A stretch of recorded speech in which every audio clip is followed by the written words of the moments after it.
Hello, and welcome to another edition of Blind Eye Live. I don't know why I didn't think to check my audio settings before I started just to make sure everything's the same.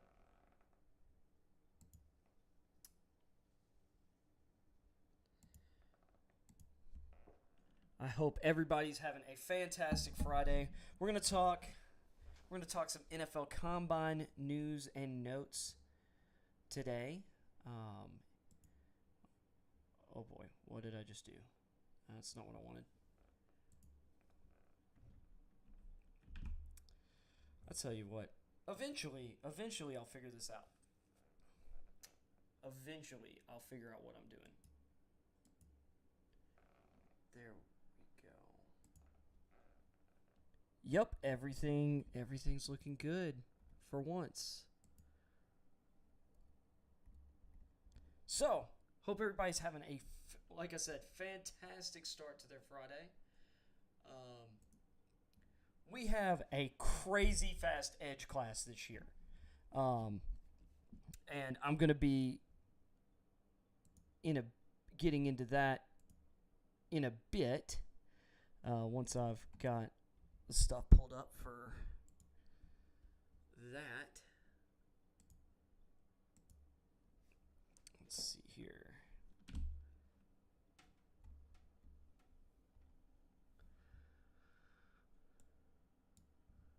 Let's see. Sorry. Probably should have had that set up too. But, really fast class. Nolan Smith, Byron Young, bunch of guys are from Tennessee, not the Alabama guy, because he didn't run a 40. Just some really, really fast times. Nolan Smith got upgraded from a 4.44, which he was clearly disappointed in, wanted to run a second time. Got a phone call from his agent that said, yeah, maybe don't do that. Maybe don't do that. He threw his phone. Ended up getting upgraded to a 4.39. Nolan Smith also allegedly said on that first run that he didn't even get up to his top speed. He really didn't feel like he was running all that fast. That should scare people. Byron Young out of Tennessee had his 40 upgraded to a 4.43. Nolan Smith's just under 240. Byron Young came in at like 250.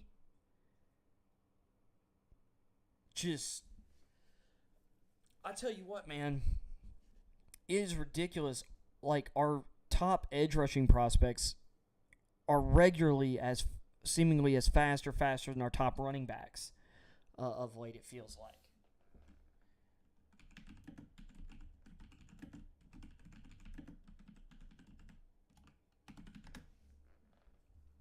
So, let's check over here. Let me throw a message in my Discord.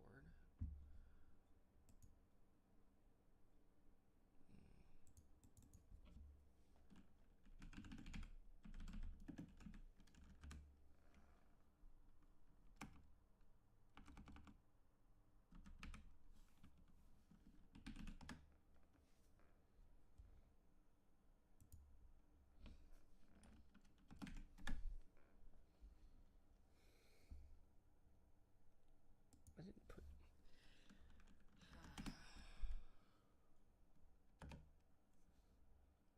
I love when things like auto correct what I do when I've spelled something exactly the way I want it.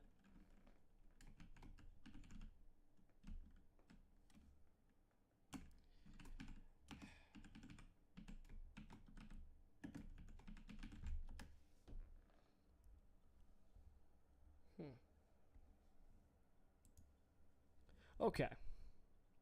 There we go.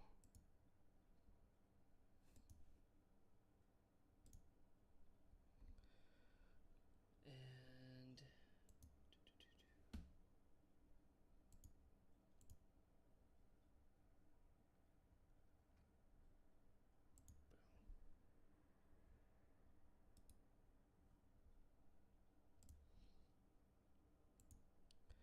I'll just pop that there.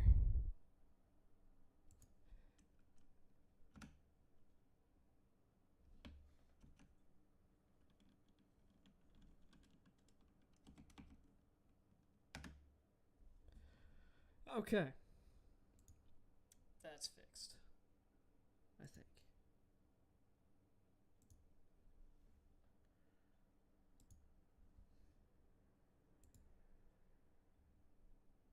Well, that's one that's happening. Okay, sorry for the dead air. I need to get better about talking while I'm fixing stuff up. So, anyway, we're going to get to these combine results in a moment. Apparently, Jalen Carter yesterday did return to Indy after making his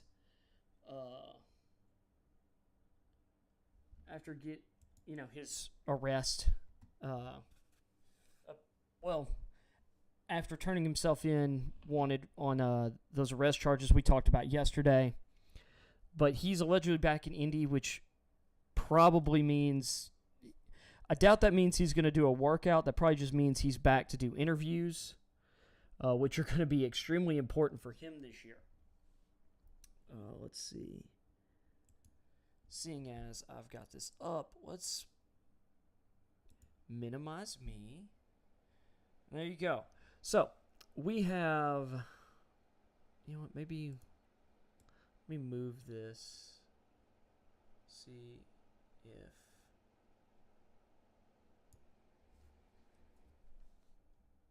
I want to make sure nothing's like blocked out. So, boom. There we go.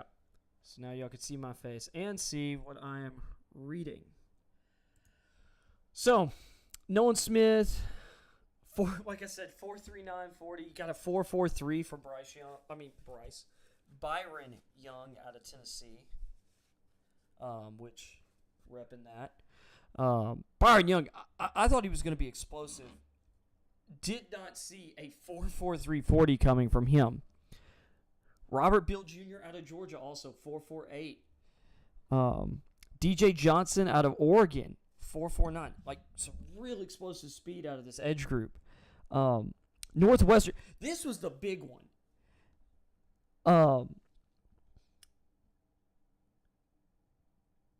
Adetomiwa Adebawar out of Northwestern, who's a guy a number of us have been kind of paying attention to.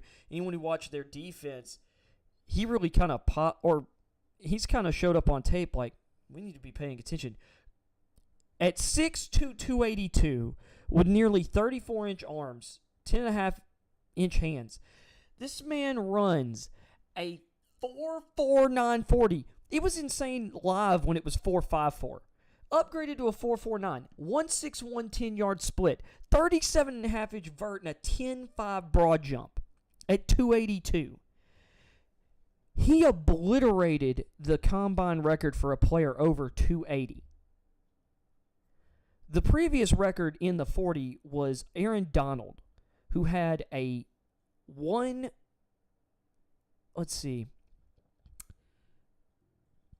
it was like a 1.6 10-yard split or a 1.64 10-yard split and a 4.68 40. Now, Kalijah Cansey, just before this, he was running with the interior D-line group at 6'1", 280 or 281. I think it was like 6'1", 6'1 and a half, 281. Ran, I think it was a 4.64 10-yard split with a 4.67 40. And about 30 minutes later, Adebawar just obliterates his numbers. This guy is freak level athlete.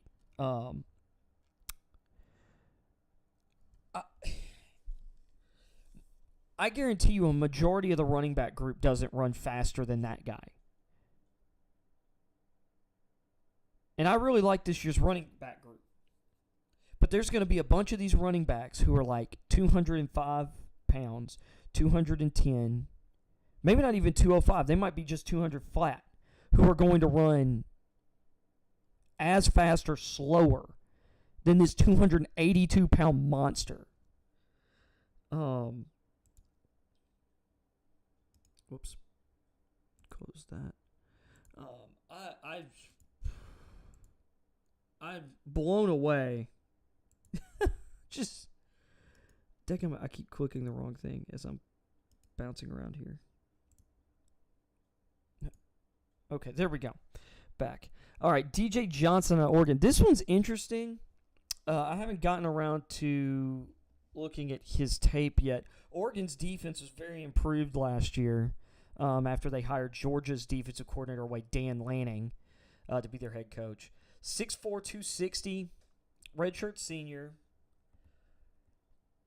You know, the 40 times grade at 4.49, the 1.59 40-yard split, but he's not overly explosive. 32-inch vert, 9.2 broad is really kind of low for that position, but 28 bench press reps is really good. I'll say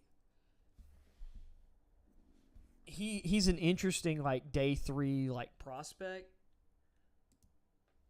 but a 32-inch vert's it's not terrible at 260, but it doesn't necessarily match up with the 4.49 speed. And the 9'2" broad jump's kind of disappointing. Let's look here at Nolan Smith's overall workout. Like I said, he was extremely fast at 6'2", 238. 4.39 40, which is ridiculous. The 1.52 10-yard split. And this was the interesting thing about the official and unofficial times.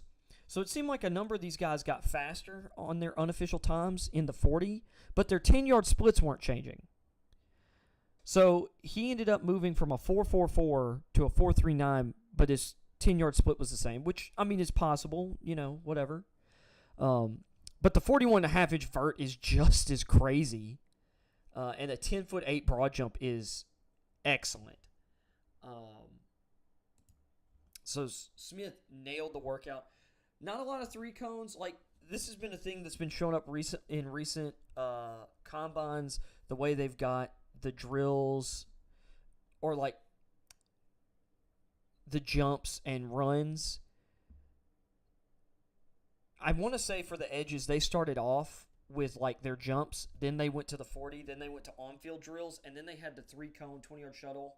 And then I believe the bench press will be for the other guy, his bench press was yesterday, but I know for some of the groups it seems that they've been splitting up the bench press and this, so maybe that Oregon guy's just done the bench, but that's kind of early considering how they've been running things.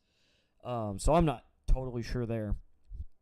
But a lot of guys, and some guys do skip the bench press, but I've been really sad about the loss of the 3-cone and 20-yard shuttle times, especially the 3-cone. Guys opting out of the 3-cone is really, in my opinion, that is maybe the most important drill for from a lot of those skill positions. For your edge guys, your running backs, receivers, corners, that kind of change of direction. It shows what kind of bend and burst you've got.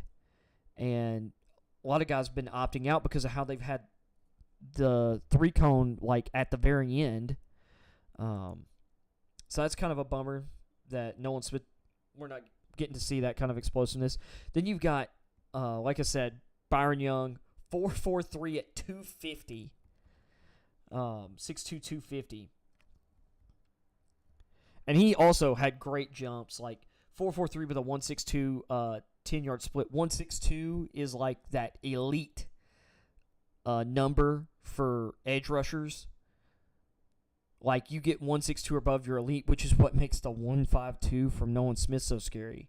Thing is, if you look at him and Young's tape, which I didn't expect Young to necessarily be this fast, but Young, that burst shows up more in his pass rushing to me than it does Nolan Smith. Nolan Smith's a really great run defender, though, despite not being the biggest edge guy. But Young, 38-inch broad jump. 38-inch vert, 11-foot broad jump. That's elite. A 7.19 3-cone, which is not great. If I'm I'll just be honest. An elite run for an edge guy, 6'9" or better. As long as you get to 7.1, that's solid. The 7.19 is a little concerning. He might want to run that again at his pro day. And then 22 on the bench press is solid. Pretty solid. So, I don't know. I think tape is the most important thing when it comes to evaluating players. But these athletic drills and athletic testing and stuff, the combine is nice to get a view in real time of a guy's movement skills. And maybe if you're not seeing it on tape, why are you not seeing it on tape? Is it because the guy's tentative? Is he just a different guy in pads? Or is there something that, he hasn't been getting coached on? Or does it have something to do with the way they're having him play? Robert Beal made himself some money. I think Byron Young really helped himself too. Although I've seen some people with him in the late first, but he seemed to be kind of like a, right around maybe between people, kind of a back half of the second round guy for a lot of people. He may have pushed himself into first round consideration, probably locked in a second round and maybe even a top 50 spot. Beal at 6'4", 247, really long, 34 and 5/8 inch arms. That's really long. 10 plus inch hand size is nice. Wasn't extremely productive at Georgia, but you're looking at a 4.48 40, 1.62 10-yard split. That's really nice. The 10'3" broad jump's pretty good. The 30-inch vert's not great. And he didn't do any of the other drills. And honestly, this is the thing about the 3-cone. Very few guys did the 3-cone. If there's one thing I will say about Byron Young, it's that he went through and he was doing he did drills that other guys didn't. That doesn't have to mean that, we should knock people necessarily, but it does kind of stink to not get that kind of I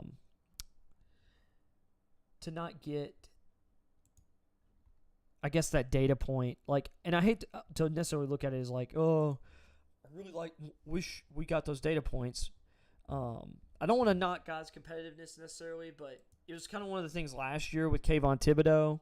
People were kind of like, okay, bud, you have these concerns about your motivation, personality, stuff like that, and then it's like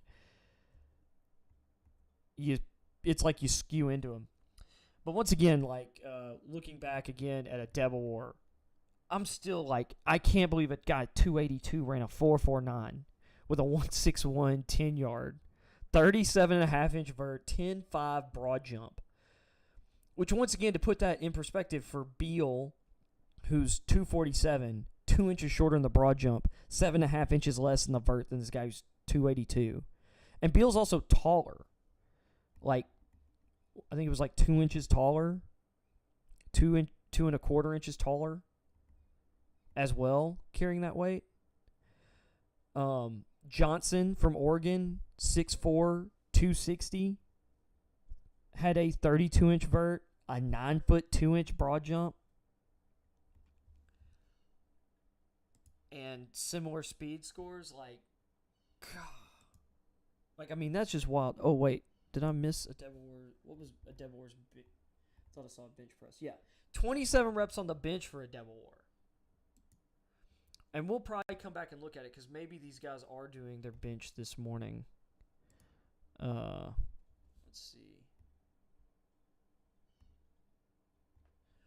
We might come back and check that for some of these guys in the stream because we're going to go through all the defensive line group and linebackers. Let's see. Yaya Diaby made himself some money too yesterday. 6'3", 263 out of Louisville. 33 and 7/8 inch arm length, which is really, really good. Over 10-inch hands. And, once again, showed explosiveness. 4.51 at 263 is stupid. A 1.56 10-yard split, which is, I believe, second among the edge group. Once again, ridiculous. 37-inch vert, which is awesome. The 10-foot broad jump, that's good.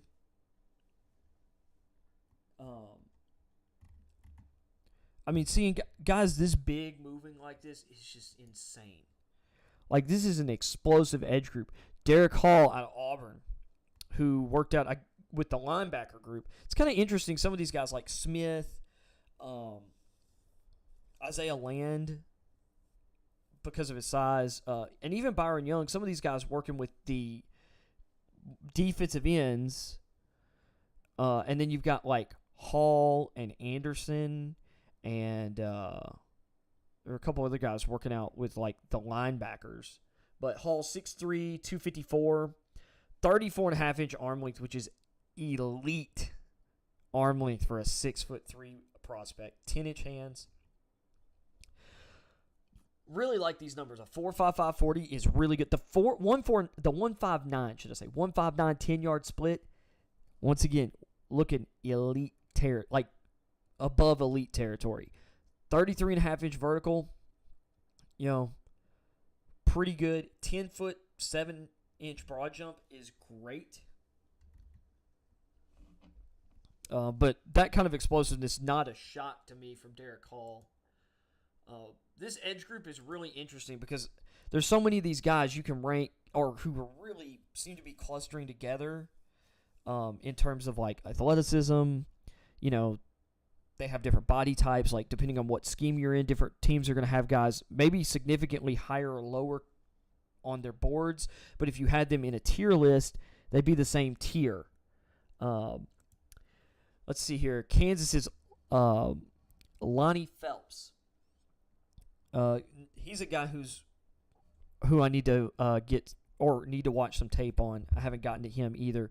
6'2", 244, pretty solid. I mean, solid lengths, 32 and 3/8 inch arms. 1.55 40, 1.62 10-yard split, and 31 reps on the bench. That's pretty nice. And I'll say this as well, when it comes to the bench press, that arm length actually has a big difference in the bench for a lot of guys because that's longer, like a longer distance you're having to leverage that weight. But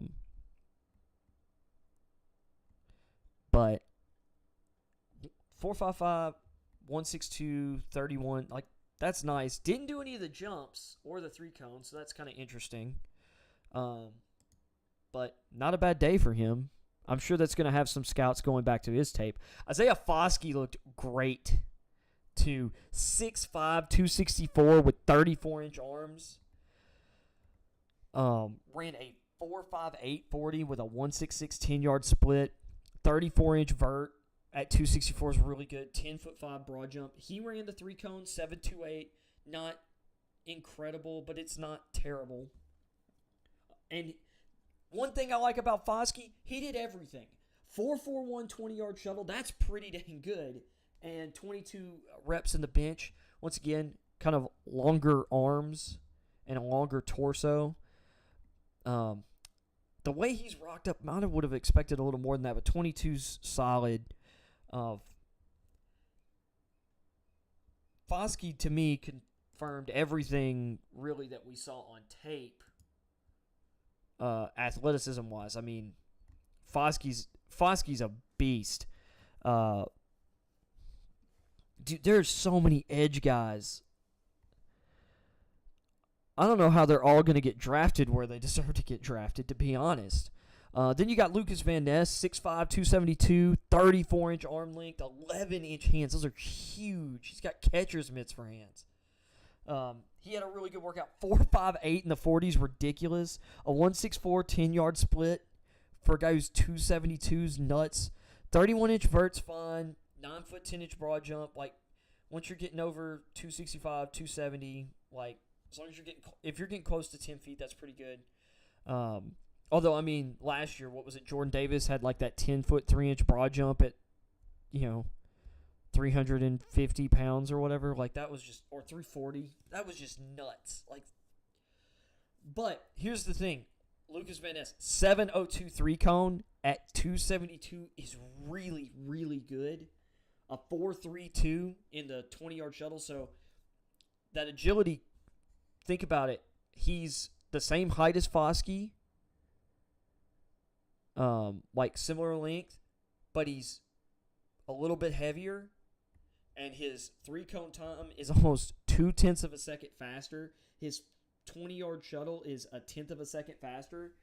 17 bench press reps isn't amazing, but I think he'll get some more weight room stuff going on at the NFL level. Like, he was a redshirt sophomore, and Iowa's got a pretty good strength program, but they've had some turnover in their staff, particularly, a couple years ago, firing their strength and conditioning coach for, I think it was potential racism or alleged racism and bullying and then just general bullying of players regardless of race. Lucas Van Ness, though, 17 bench press reps, but his arms did look kind of small for, like, his size. Not like he's got small, like, not that he doesn't have muscle, but I think he could stand to, put some work in and maybe get some more upper body power. But he looks like a fantastic prospect. That kind of speed at that size, like, people talked about him being a little bit raw. Yeah. Then we have Nick Hampton from Appalachian State, which he really got helped by, or I say helped, 4.58. I want to say, like, his first 40 was a little slow, and I think his times may have gotten bumped up after the fact. Good 10-yard split at 165, like, really good. 35.5-inch vert, 10-foot broad. He's about the same size as Nolan Smith, a couple pounds lighter, same height. Actually, his arms are a little longer, but he's one of my favorite guys, kind of early day 3, as kind of a pure edge guy. Then you got Will Anderson. Anderson, his workout wasn't as insane as some people I think were expecting. His 40 did get bumped up to a 4.6 flat, and he had a 1.61 10-yard split, which, once again, elite. And he did nothing else. It'll be interesting to look at his pro day, because I think he'll probably improve on all of those. 6'3.5", 253. Now, that's the other thing. He was listed at 6'4", 243 during the season. And, he's got 33 and 7/8-inch arms, 9 7/8-inch 9 and 7/8 inches in hand size. It's just weird, like, way to say things.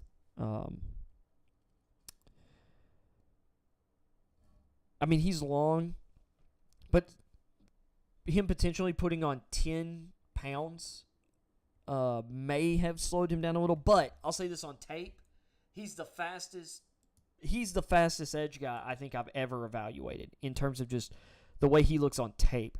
And once again, a 4.6 flat with a 1.61 10-yard split, that's still in basically elite territory. Even the 40, still elite territory.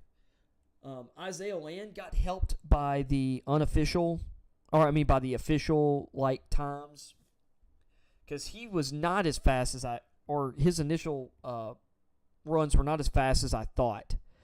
And they didn't match up to me with how fast he looked like he was moving. He's 6'3.5", 236, 32.5-inch arms. His arms weren't as long as I kind of expected. He's a little bit slimmer, but he was super productive at the FCS level. 4.6, but a 4.6, 240, really good. 1.65, 10-yard split, 34.5-inch vert. His 10.6 broad jump's really good. 7.23 cones, fine. But once again, considering the size, like, that's a little disappointing when you got a guy as big as Van Ness going 7.02.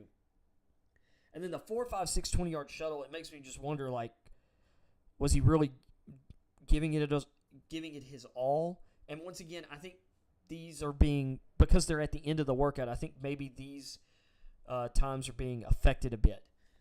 And then a 21 bench press reps, really nice. Land is, to me, the best HBCU prospect in this draft. I've had my eye on him since last year. Pretty freaking productive guy at that level. And the focus of every team he goes up against. It'll be kind of interesting. Considering his size and the fact that he wasn't as explosive as some of these other guys, probably going to keep him from – it's like it might keep him as a day 3 guy. But I would say, once again, Land is a really good player who has not been in the kind of strength and conditioning program because of the school he went to. He hadn't had the resources that he's going to have in the NFL and that a lot of these other guys had in college. He's a guy that could really make big strides after draft day. Then you got KJ Henry out of Clemson, 6'4", 251, 33-inch arms, 10-inch hands. I really like him on tape. He's a solid player. We'll see if he ends up in my top 100. I could see him going round 3. But 4.63 speed, 1.65 10-yard split, 31.5-inch vert, fine. 9'4" broad jump, not exciting.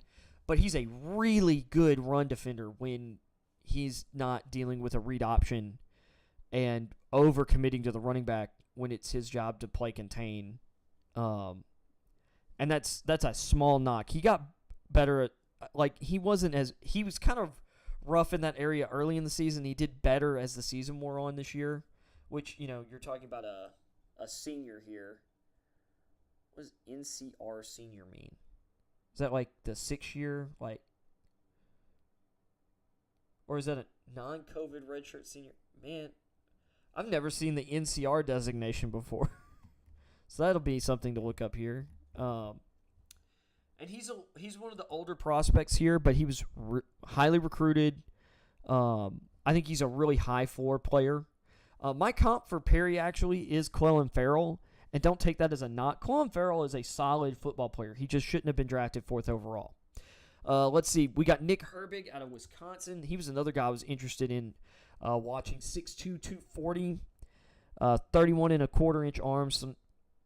Not the longest guy, but this is a guy with a great motor. Some people believe he's going to have to move to being a off-ball linebacker. I'm not sure if I agree with that. I really think he's an edge. 4.65 40, solid. But that 1.59 10-yard split, he gets out of his, he gets going quick. And that 10 yards is really more important. Out of this, that's the most important number.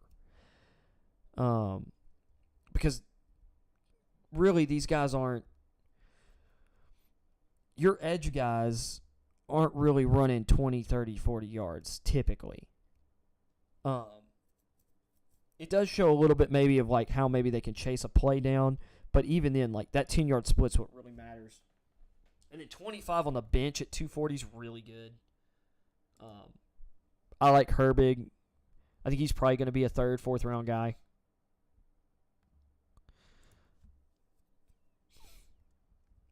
Because, there's just so many guys, and I think some guys have really made money. And there's so many edges in this class. Some people are going to fall, and it could cause a number of guys because it's there's so many guys on the board, I can wait.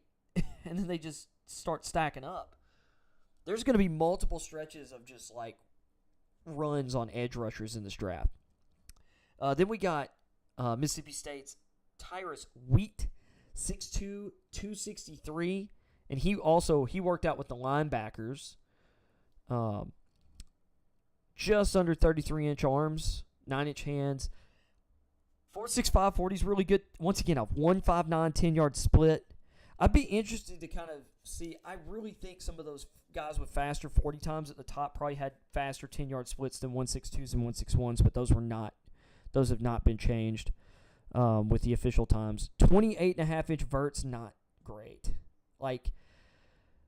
He has a little more of an excuse than Leonard Fournette, and I'm using Fournette because Fournette was supposed to be this athletic beast, and he is to a degree, but he didn't show up great at the combine. 4.5 flat.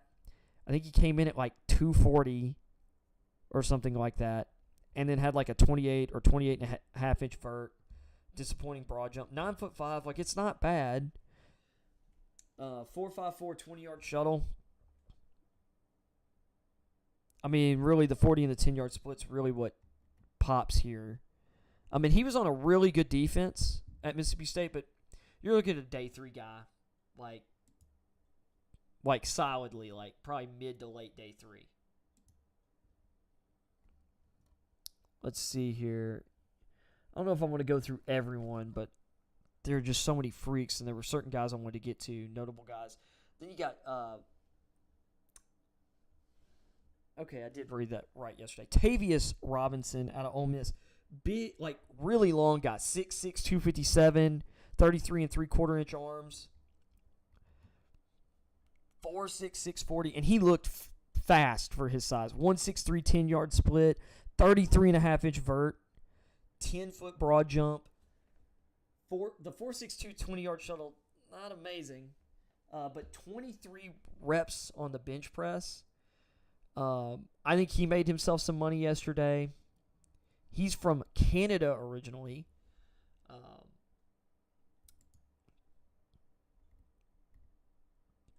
But he's made me want to go back and watch his tape. Like, he's moved up my priority list. Then we've got Thomas Incoom from Central Michigan. GA. Oh, wait, no. He's from Stone Mountain, Georgia, and he's a senior. That's just because I have my font, like, magnified. So 6'2", 262, 33 and a quarter inch arms. Kind of smaller hands, like sub-9 inch hands, but that's not that big a deal necessarily. 4'6", 640, 165 10-yard split. I mean, it just seems like now, like, your baseline to be considered like a solid athlete, the position now at edge is going to be running a sub 4.7, like, you know, and at least a 165 10-yard split, or you're going to be considered like below average. 30 and a half inch vert, 9'10" broad, 23 reps on the bench.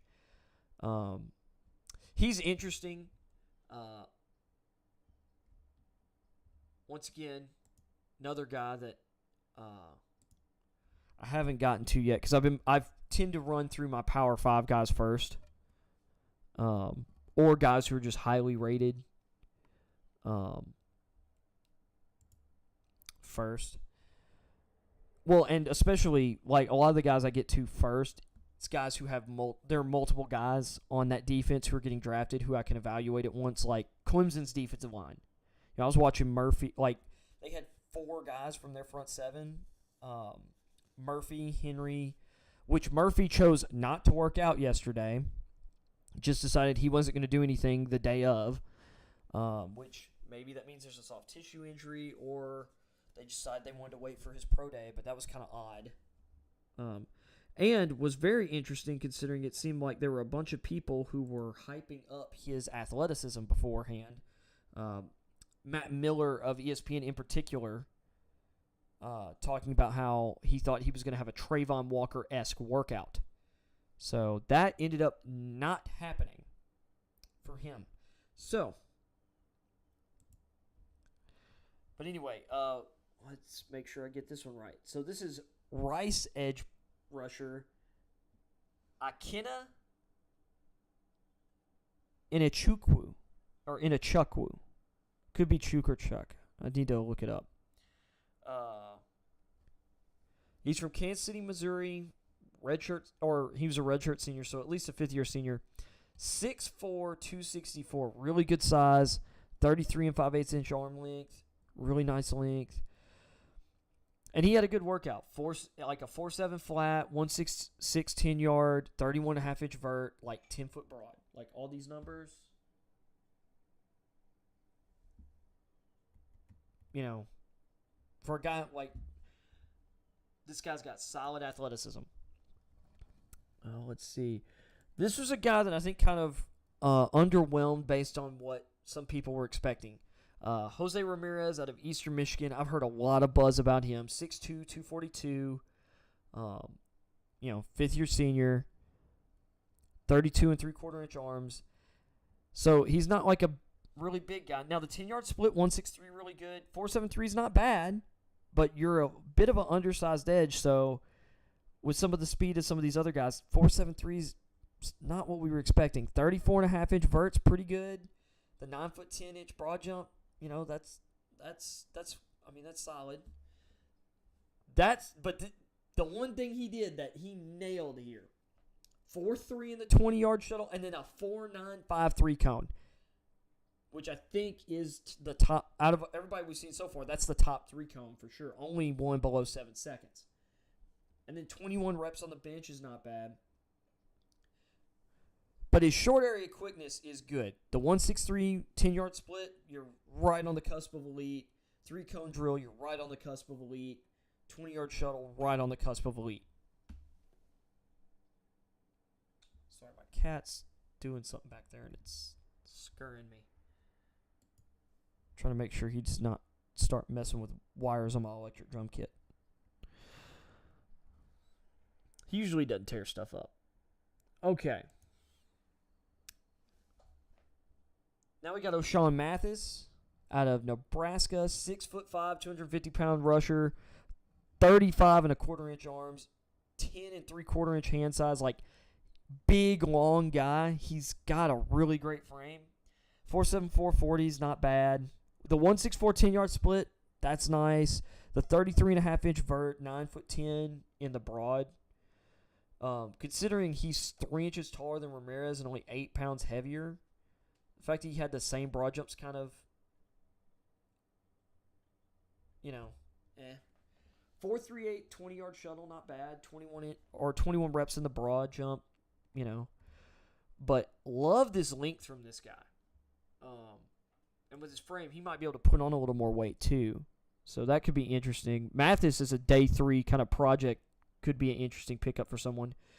Then Missouri's Isaiah McGuire, 6'4", 268, which I think he was listed at 275 during the season. 33 and 7/8 of an inch arm length. He was really good this season at Missouri. A lot of scouts really like him. I know he was on the cusp. Some people have him like round 2. I've had him solidly like round 3, like towards the back end of my top 100. 4.76, 172 10-yard split. I've kind of seen him as like a tweener, defensive end, defensive tackle. I kind of don't like the fact he's only 268 here at the combine with that kind of if that's the speed he's going to be playing at. I know I just said the Nebraska guy, that's solid, but I wasn't expecting like big explosiveness from the Nebraska guy. From McGuire, I don't know. I really thought he was going to flash a little more speed. But the vertical jump, 36.5 inches, 10'2" in the broad jump. 7.393 cone's not amazing, but he is kind of a bigger player. But he's not quite as big as Lucas Van Ness, and Lucas Van Ness, had a really good workout. But the vertical jump, really nice number for him. Broad jump too. I'd be interested to see like if he can speed up his 10-yard split maybe at his pro day, but pro day numbers aren't quite as trusted, which is kind of funny when these guys decide they're going to forego workouts to do stuff at the combine without a medical reason. Let's see, Pittsburgh defensive end Habakkuk Baldonado, 6'4", 251, 33-inch arms, 10.5-inch hand size. His workout was okay, like 4.78 40, meh. 167 10-yard split, that's better. 35-inch vertical, okay. 10-foot broad jump, good. The 711 and the 3-cone actually kind of surprised me because I had to dip out yesterday watching the combine. I had other stuff yesterday evening while the edge group was doing, or the defensive ends were doing their on-field drills. That 3-cone drill kind of shocks me because his feet didn't look that great in the workouts. He was like the first guy I'd seen eat it on the wave drill, including like the big interior defensive line group, which had all the nose tackles before it. 4.44, 20-yard shuttle, solid, 21 bench press. But I'm also not like super impressed with his tape necessarily. He was on a good Pittsburgh defense, but to me, solidly a day 3 guy. Like I would say late day 3. Let's see, is there anyone else kind of that I'm super interested in checking out here? Oh yeah, here we go. Caleb Murphy, D2 Ferris State, 6'3", 254. 32 and 3/4 inch arms. He had an okay workout. 4.81 isn't super special, but the 165 10-yard split's pretty nice. The vert, once again, 28 and a half. 9'11" broad jump's a little better. But remember, he was at a D2 school. He has not had the kind of facilities to work out at and the weight training that a lot of guys at these higher profile schools have. So that's one thing to put into context a little bit here. 7.28 3-cone drill, 4.45 20-yard shuttle. He's going to be one of those kind of day 3 flyer type guys. I'll say this. James Houston last year out of Jackson State was a day 3 guy who really lit up last year in Detroit. And I'll say, then you've got Brenton Cox. I'll say this, Cox probably lost himself money, which he looks a little stiff on tape. But at 6'4", 250, a 4.82 is not great. The 165 10-yard split's okay, but I mean, as you're seeing, that's kind of like been the average for these guys, or really like most of these guys like at the bottom of the pyramid here just seem to be clustering up at 165, 166. 33-inch vert, 9.7 broad jump, 24 on the bench, and he looked a little stiffer than some of the other guys in the on-field drills. He probably just, if he had a chance to go day 2, I would say it might be gone. And I'll say this about Tyler Lacey of Oklahoma State. Kind of interesting, he's with the defensive ends.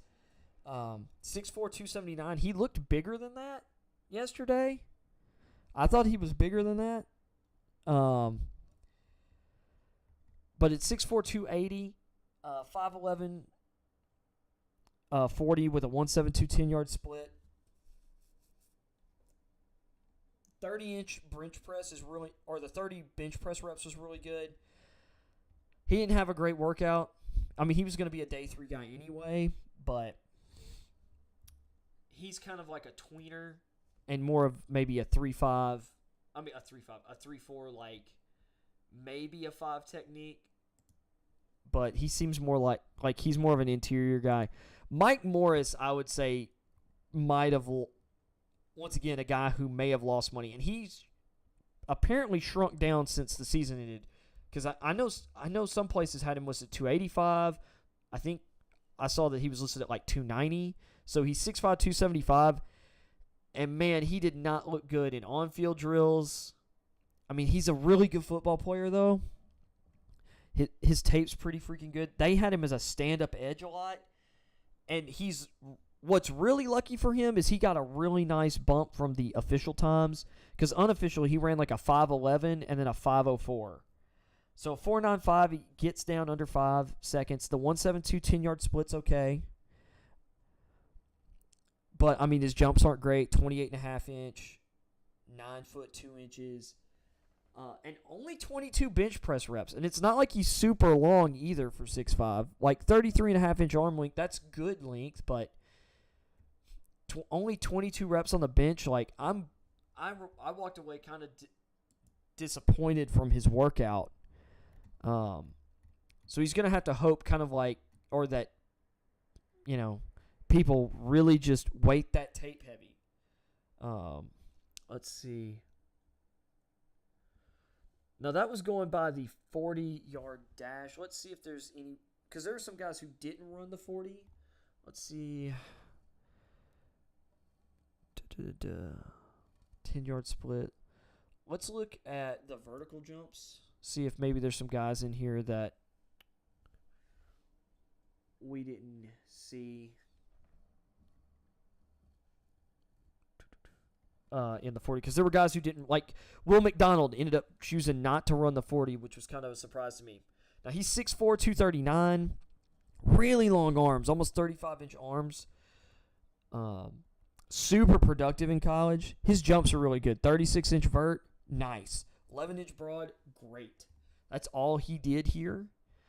He was, in my opinion, used in a way that limited his sack production this year, but had multiple 10-sack seasons prior to his 5-sack year this year. I think people be crazy. I think he's going to go at the end of the first round. I think someone's going to take a shot on him. If not, he won't last too long in the second round. Let's see. Anybody else we're seeing here? Oh, Keon White, Georgia Tech defensive end. Now, he's a bigger guy, 6'5", 285, 34-inch arms. Really productive at Georgia Tech. 34-inch vert and a 9'9" broad jump. I kind of expected more explosiveness in the broad jump out of him. 30 reps on the bench press is really nice. But he's going to have to – I think he should be really working to try and improve at least his broad jump and make sure he's got a good 10-yard split at his 40 – at his pro day. Dylan Horton out of TCU chose not to run as well. Number of guys – because this is a deep edge class. Horton, 6'4", 257. He was the best player on TCU's defense this past year. 34-inch vert, nice. Like, decent. 10-foot broad jump's good. 18 bench press reps isn't great, but I really like Horton. I feel like he's solidly like a third-round guy. Let's see here.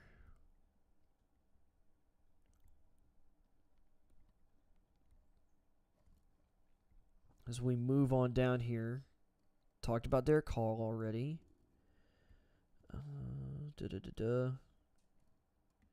MJ Anderson is the other edge from Iowa State. I think he should have stayed in school another year, personally. All he did was the vert, and he jumped to 33. He may or may not get drafted. Like I said, he didn't really pop on tape to me. BJ Ojulari, another big name that didn't run the 40. This is another guy I think is a fringe first-round guy. 6'2", 248, really long arms, 34.25-inch arms, which that shows up on tape. I love guys in this build. Anybody who remembers me last year talking about Arnold Ebiketie. Arnold Ebiketie was basically the same size, same arm length. Ojulari, 32.5-inch vert, 10'6" broad jump. I'm kind of surprised that vert's not a little more explosive.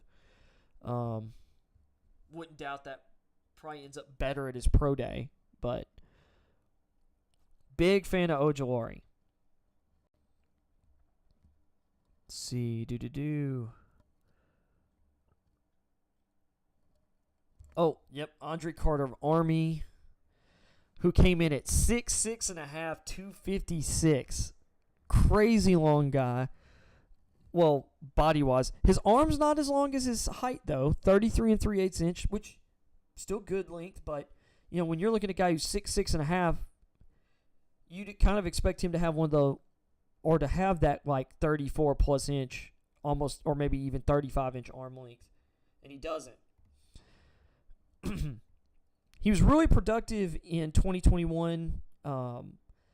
Believe he led the nation in sacks, or he was close. No, Will Anderson had more, but he had 15.5 sacks and a bunch of tackles for loss.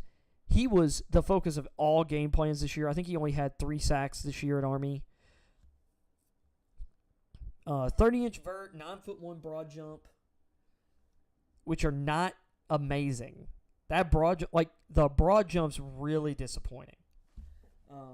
The short shuttle at 4.36 isn't bad. The 11 bench press reps Like, he's a long guy, but, man, that's not amazing. But you also have to remember this guy was at one of the service academies. So they're doing things a little bit differently anyway. You get him into an NFL strength and conditioning program, I think you're going to he's going to end up way more twitched up, way more muscled up. But that is interesting because there was some buzz that maybe he was going to rise back into the first round consideration. And I think that he may have fallen to the third round here.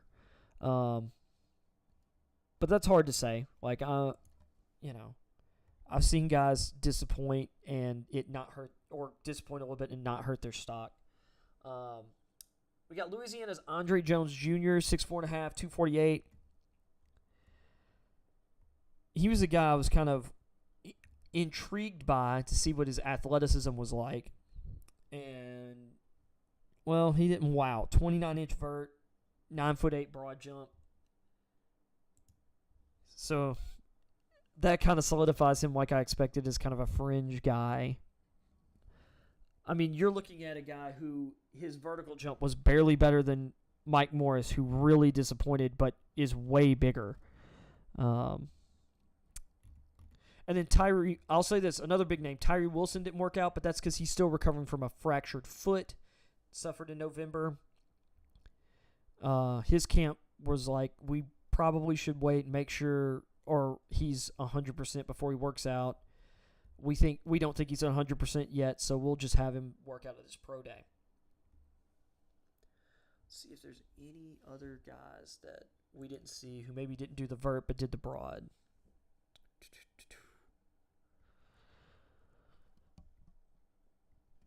I mean, once again, this is a very athletic edge class, and there are guys that did not run the 40 that I expect would have been like low 4.6s or higher. Will McDonald, which he didn't run, so maybe I'm wrong, but I would have expected him to run around 4.6 or faster.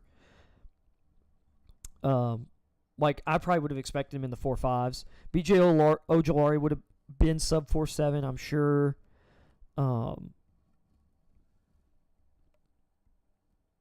I really think that Dylan Horton would have run in the low 4.6s minimum. I mean, this class is just super, super athletic and traitsy. And it seems like we're saying that every year now, but, I mean, because I know I was raving about the class last year.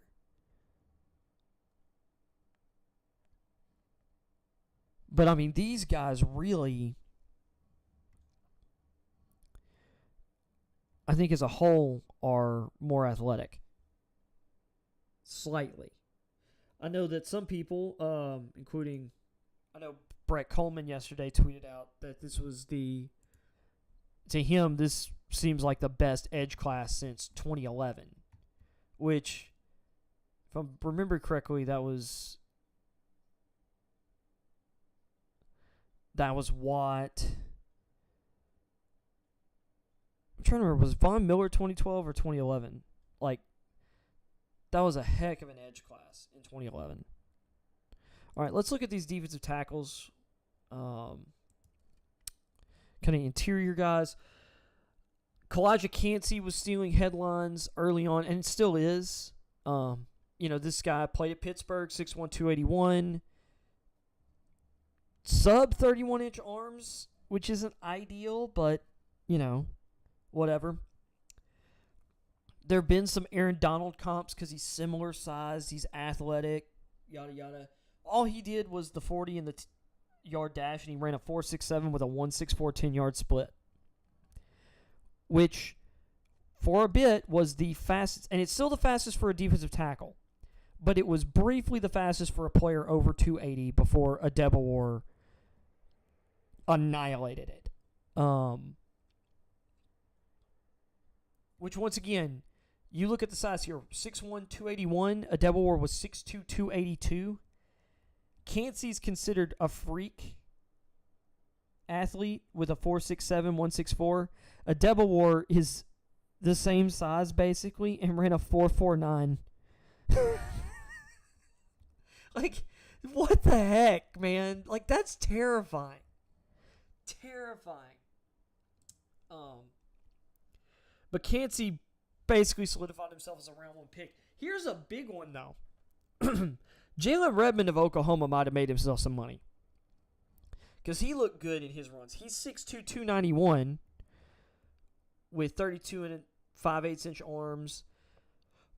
Wasn't as productive as maybe some people would have, or as some people maybe would have liked. I mean, 68 production score is not bad, though, from NFL.com. 8th at the position, but 4.8, 140 at 291, 171 10-yard split, 34.5 inch vert, 9 foot 8 inch broad jump, a 7.3 3-cone at 291, 4.51 20-yard shuttle, and 27 reps on the bench. This guy's athletic. This guy might have not, or pushed himself, or might have snuck into the day 2 range, like, into the back end of round 3. He looked really good. Dante Stills, I've heard some interesting conversations about him. He was 6'3.5", 286. Some people believe because of his foot quickness and agility that maybe he should try and slim down and move outside. 4.8, 540, 172 10-yard split. I'd argue maybe he needs to bulk up or stay where he's at, though.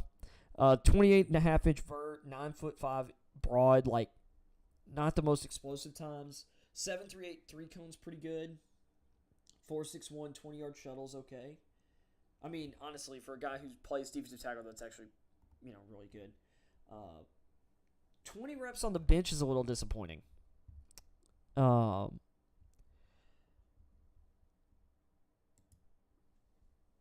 going to say he's probably in the 4th round range. I'm not, massively in love with this interior defensive line class. There are guys that I really like. But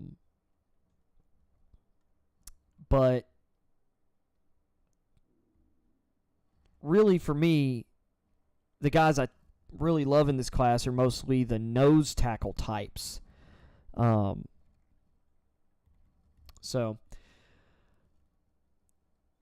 let's see. Next guy's Brian Brissy, who Brian Brissy had a really good day. He's dealt with a lot of injuries, but highly recruited, highly rated player coming out of high school. 6'5.5", 298, 32.5 inch arm length.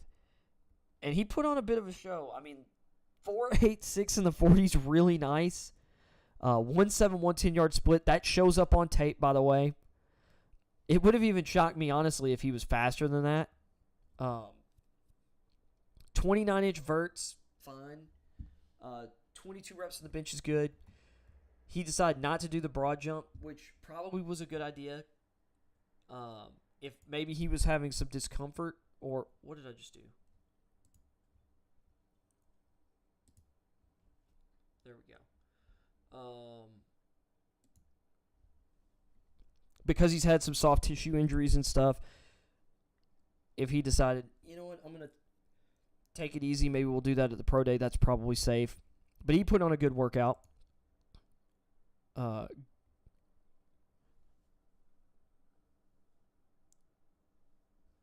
Dexter out of Florida, really tall defensive tackle, 6'6", 310.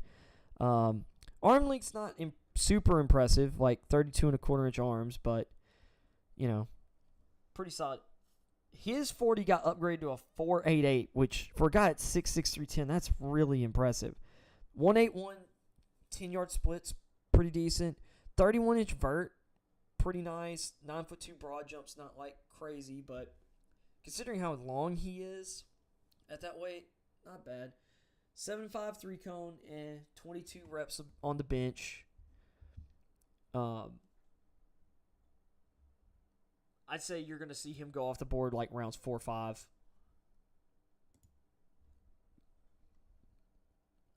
Zach Pickens out of South Carolina was a guy who had an opportunity to make some money yesterday. 6'4", 291, Really long arms, 34 and 3/8-inch arms. Some people were really interested in his workout. 4.89 40 is good for a defensive tackle.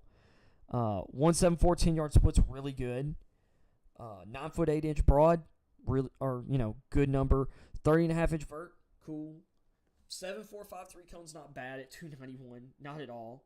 4.62 20-yard shuttle's pretty good.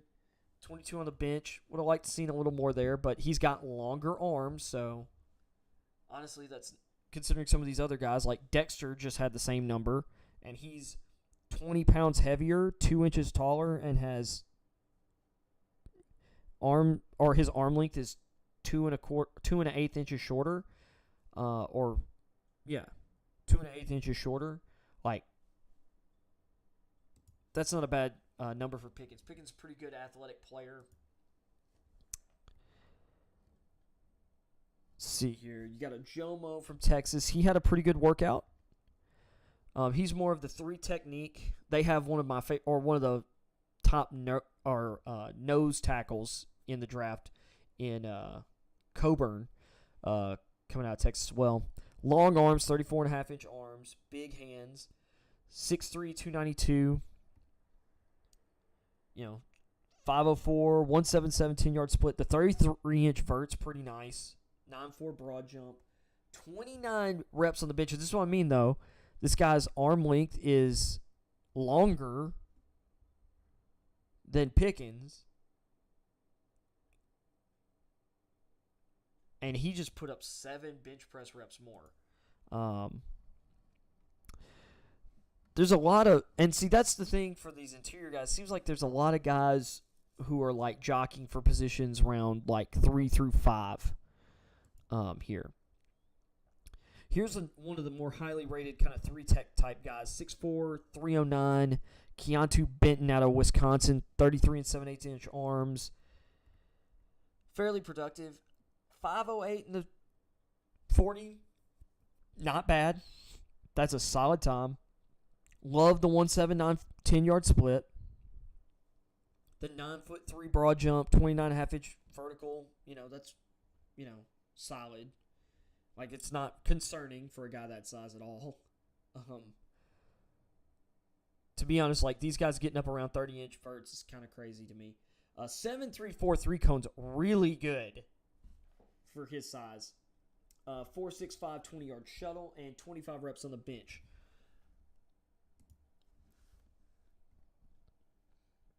Let's see. Cameron Young out of Mississippi State. He looked really stiff yesterday. 6'3", 304. 34.5-inch arms, like really good long or arm length again. But his production's kind of All he did was run. And a 4.1's not bad. A 1.8 split's not bad. But he looked kind of stiff in the field work to me. Didn't come away super impressed. I know Byron Young didn't run the 40. So we'll get to some of those guys who didn't run the 40 here in a second. This is Arizona State's Nesta Jade Silvera. 6'2", 304, just under 33-inch arms. Had a really nice 10-yard split at 177, 5'16", 40 overall. He looked pretty good in the field work. Not going to lie. Then you got Coburn of Texas. The next two guys are nose tackles here. So Coburn, big boy, 6'2", 332, 31.5-inch arm length.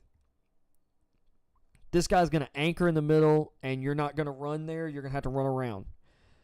A 5'2", 40 is not bad. The 182, 10-yard split. Considering his size, you're looking at some of these other guys. This guy's 332. He's not Jordan Davis from last year because nobody is. So 27.5-inch vert. Honestly, considering that's kind of impressive. 8'5" broad jump. But you're not expecting this guy to be like some kind of crazy launcher. The 24 in the bench press, considering he's got shorter arms, I was kind of surprised about. But this guy is a great anchor in the run game. Now, here's one of my favorite guys from yesterday. Jared Clark out of Coastal Carolina. 6'4", 334, 33 and 3/4 inch arms. Really solid mover. I really liked the way he looked in the field drills. He had a 5.2, 5.40. The 1.82 10-yard split's nice. His jumps are right in line with Coburn. But 7.63 cone's not bad. The 4.83 20-yard shuttle, But his feet looked really good in the movement drills and field drills that they did yesterday. I came away really liking this guy. He's probably going to be a mid to late day 3 pick. You're going to see him probably go off the board somewhere between, I'd say probably round 5, round 6. I really like him. I think he could be something, especially considering some of these bigger school guys, like what he was doing out there is really impressive. DJ Dale of Alabama, 6'1", 302, just under 33-inch arms. Only 5.26 in the 40, like a 1.81 10-yard split's not bad. His jumps were bad. I mean, you're looking at him, his vert and broad jump are short, significantly worse than some of these guys who are 30 pounds heavier than him. 7.69 3-cone, 4.8 20-yard shuttle. You're looking at him putting up worse numbers, the same or worse numbers than Gerard Clark there, who's 30-plus pounds on him. That's not ideal. But most people thought he was a day 3 guy anyway. Now, those numbers on everything, obviously, you got to look at tape, but DJ Dale was in a very talented defense, and he was there. Then you got Siaki Ika, who most people's top nose tackle in this class, 6'3", 335. He's actually slimmed down a bit since the season. I think most places had him listed anywhere from 345 to 354. 32 and 3/8 inch arms. 5.39 in the 40, a 1.88 10-yard split. His 3-cone was a 7.8. 4.99 20-yard shuttle. He did not look as nimble as Clark or Coburn even in the drills or the field drills. His feet didn't look bad, but he didn't look as quick. And then PJ Mustafar was he's a big guy, 6'4", 320, but he doesn't move well. The slowest 40, tied for the slowest 10-yard split out of the guys who ran. The worst broad jump out of the guys who did the broad jump that I've seen. One of the worst verts. Everything about him. And only 19 reps on the bench. He was the second worst guy I saw. His feet during the on-field drills. The only guy I would say out of the big guys who was worse was Bravian Roy out of LSU, who did not run the 40.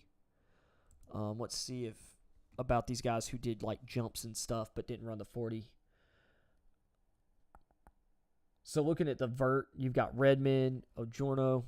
Cansey didn't participate, so of course he's not going to be up here.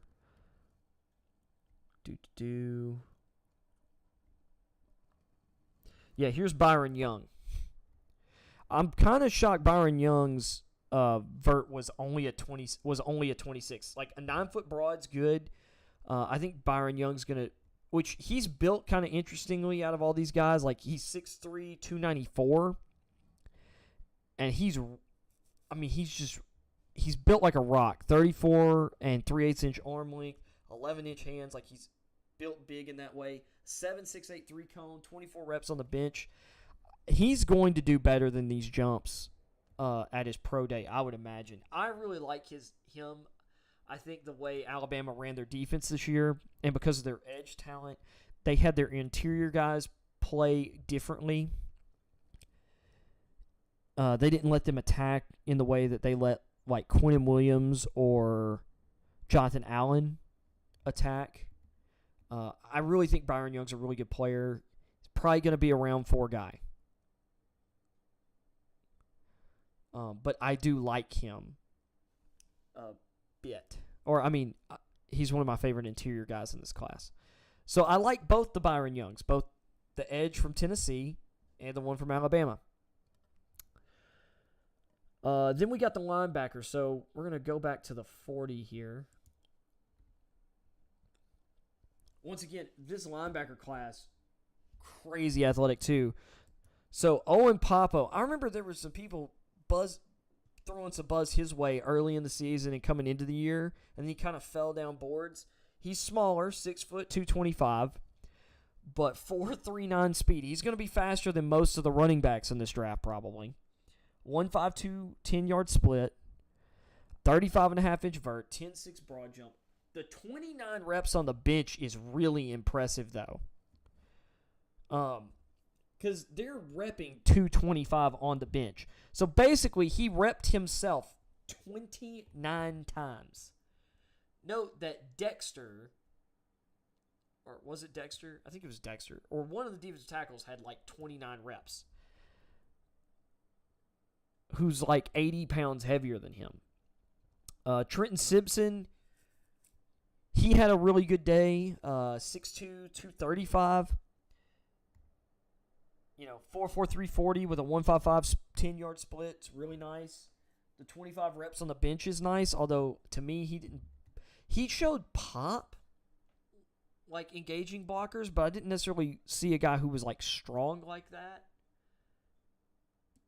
So we'll see if that translates more onto the field at the next level. But Simpson had a really good day. And then we got Yasir Abdullah, another guy who probably one of the guys who made himself the most money today, or at least helped himself. Another freak from Louisville. Louisville had, like I said, you had Yaya Diaby, who was freaky, and then you have Abdullah, 6'1", 237, 4.47 40, 1.56 10-yard split, 36.5-inch vert, 10.9 in the broad. Like, that's really good. And he's got pretty freaking good tape, too, at the linebacker position. He's going to move up. This is actually a sneaky deep off-ball linebacker class. And when I say sneaky is because no one's talking about it. Like, I really liked last year's linebacker class. A lot of people did. The year before, of course, you had Parsons and J.O.K. and Jamin Davis and Nick Bolton. I'm blanking on a couple other guys. Like, it was a lot of great guys up at the top, but it wasn't quite as deep. This group has some real elite athletes in it. And I'm guessing, because I had to leave before the linebackers started working out, so I'm guessing that Drew Sanders did not run, because I'm not seeing his name on here. So, we'll keep going here. You got Dorian Williams, the linebacker from Tulane, 6'1", 228, smaller linebacker. Really good arm length, 33.25-inch arms. Like to see that.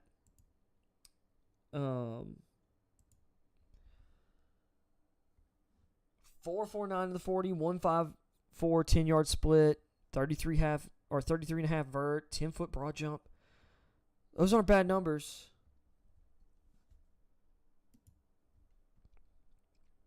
He's a day 3 guy. D. Winters out of TCU. Winters, probably this. I think a lot of people would say after Dylan Horton may be the most important player on the defense, and he might have been the most important anyway. Really kind of the heart and soul of the defense. 5'11", 227, little undersized, kind of that Malcolm Rodriguez size, but a 4.49 40, 1.56 10-yard split, 30.5-inch vert, 9.9 in the broad jump. He's a football player. I know all these guys are football player, but this is one of Dan Campbell's kneecap biter type guys, in my opinion. Really tough player, physical player, despite the fact he's not, the biggest guy. You got Charlie Thomas out of Georgia Tech, 6'3", 216. You're looking at safety size rather than a linebacker. Kind of interesting he's with the linebackers. 4.52, 1.55, 10-yard split, 32.5-inch vert, 10.4 in the broad. Really nice 3-cone at 709. 4.34, 20-yard shuttle, 18 bench press reps. But here's my counter to that 3-cone. You're 216 pounds. Actually. So, I don't know. 709 is really not that great.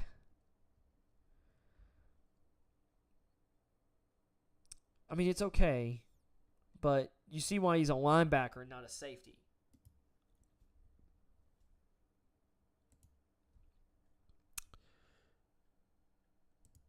Let's see here. Anthony Orgy. That's a name. From Vanderbilt, 6'1", 230. From Roswell, Texas. Oh, Rockwell, Texas. Why did I read that as Roswell? Rockwell, Texas. 4.5, 340, 1.54, 10-yard split. 38.5-inch vert. 10-foot, 2 broad jump. A 7 flat in the 3-cone. A 4.43, 20-yard shuttle. This guy has some really good numbers. Whew. And he's been well coached. Coaching under Clark Lee. Or learning under Clark Lee the last 2 years at Vandy. Then we've got Jeremy Banks, former running back Jeremy Banks out of Tennessee, 6'1", 232.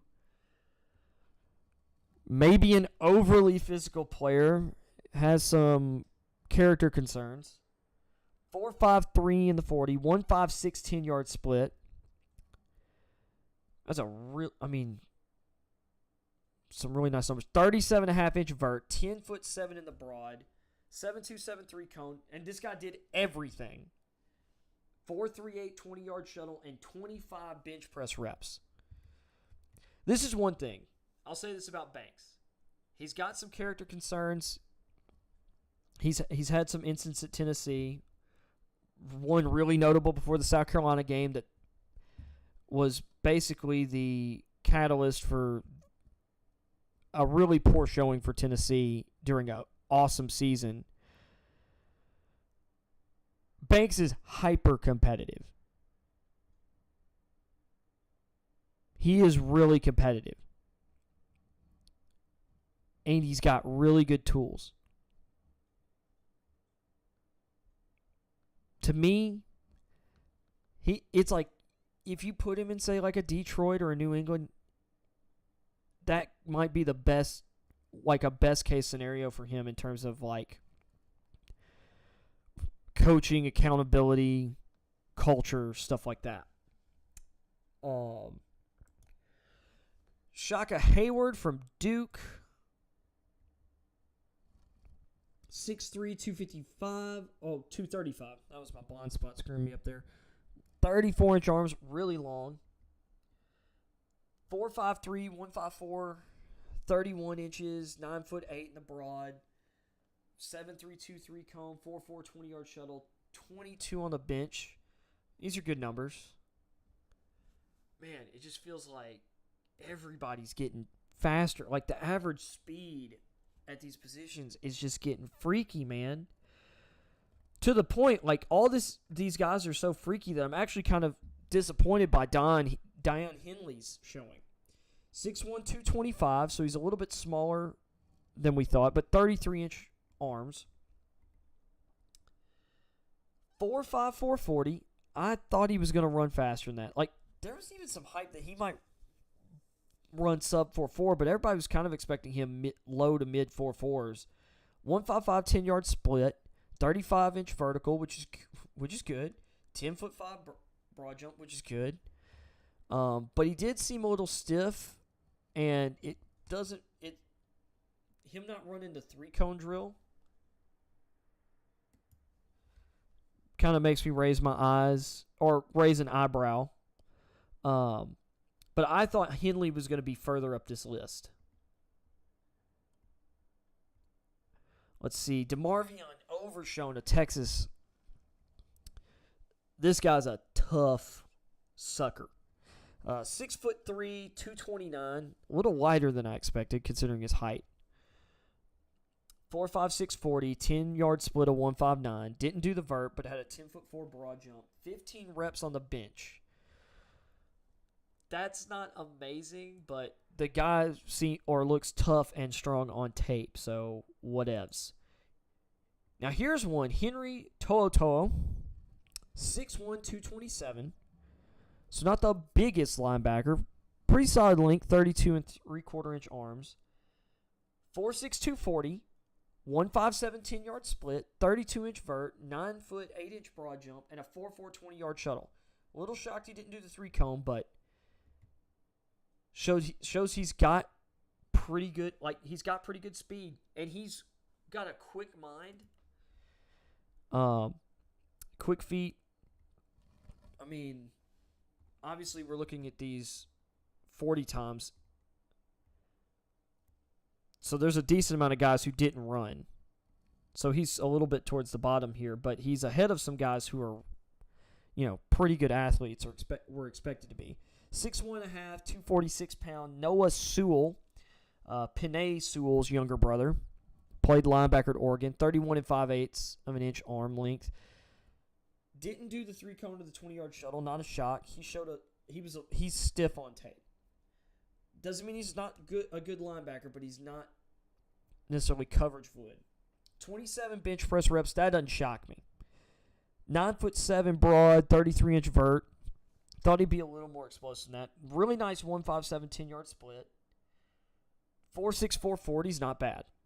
And considering the guy's 246, that's good speed. But he's kind of a straight line guy. See, Jalen Graham out of Purdue. Just kind of interested here. 6'2", 220. So kind of like a big tailback. Lighter than most of these guys and slower. 4.64, 168 10-yard split's not amazing. His jumps are kind of there. Like a 30.5-inch vert and a 9'4" broad jump. You've got guys who are in this class who are like 280, 290, 300 pounds who are matching or bettering that. So not great for his stock. Jack Campbell, who I know some people who this is their linebacker one. Really great size, 6'5", 249. His arms are kind of short, just under 32 inches at that height. But he's not an edge, so that's not quite as big a deal. 4.6 540 is really, that's solid. 159 10-yard split. Considering he's 6'5", 250, you look at some of those edge guys who are around that size, these numbers are right in line or better. 37.5-inch vert, which is crazy good. 10'8" broad jump. Honestly, excellent. 6'7" 4.3 cone drill. Guys, that's an elite time for an edge rusher at that size or a little bit smaller. There were a lot of edge guys who were not willing to do the 3-cone. That's 6'7" is a really, really good number. 6'7", I want to say, is Von Miller range. And then a 4.24 20-yard shuttle. That's really good bend and agility for a guy that height.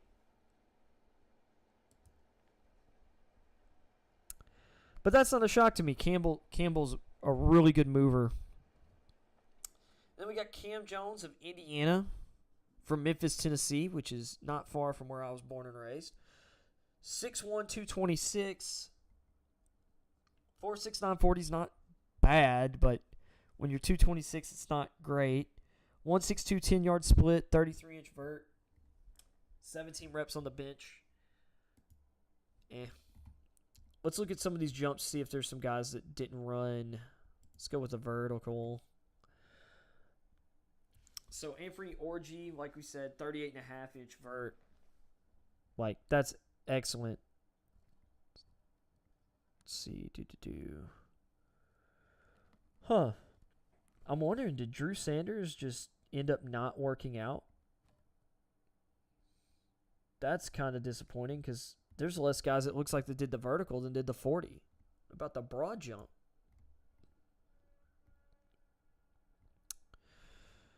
Let's see here.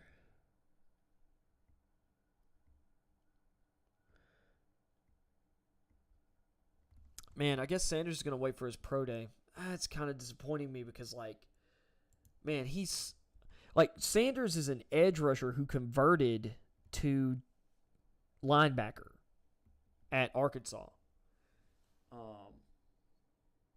Dang, that's kind of a bummer for me because Drew Sanders is my linebacker one. One of the players in this class I'm the most excited about.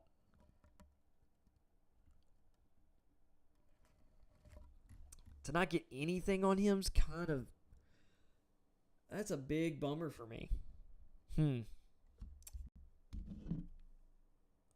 Well, we've been at that for about an hour and a half. So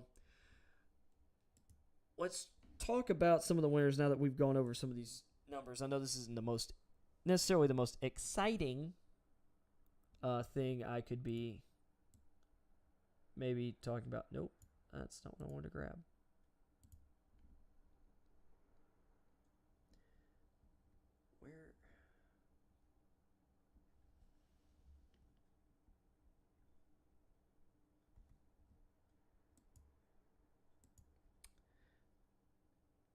I'm kind of confused at one. Oh wait, that's the one I want. Okay, I just wanted to fix that back to where I have it for reading articles. Okay, so some thoughts here on what we saw from like the athletic testing, which I talked about some of that, but I am, like I said, a huge fan of Gerard Clark out of Coastal Carolina. I'm really excited to go look at his tape. He's jumped way up my list. Probably something I'm going to do today, actually. Other than him, the speed. Because this is the other thing. Like, we've got all this going on, and there's a bunch of guys who did not run, who I would have expected to also be putting up some crazy numbers, like B.J. Ojolari not running the 40. Dylan Horton not running the 40. There was another edge that didn't. Well, Miles Murphy didn't work out, and there were people Matt Miller was hyping him up like 4.5 speed, not necessarily 4.5 flat, but like speed in like the mid to high 4.5s, like between 4.55, 4.58, and putting up like a Trayvon Walker-esque workout. And Trayvon Walker's workout last year was crazy. Like, you're talking 4.5, 140. It was he had like, I think, a 38.5 or 39-inch vert, something like that. I think it was like a 10-foot 7, 10-foot 8-inch broad jump. Like, I'm trying to remember that off the top of my head. Just kind of wild.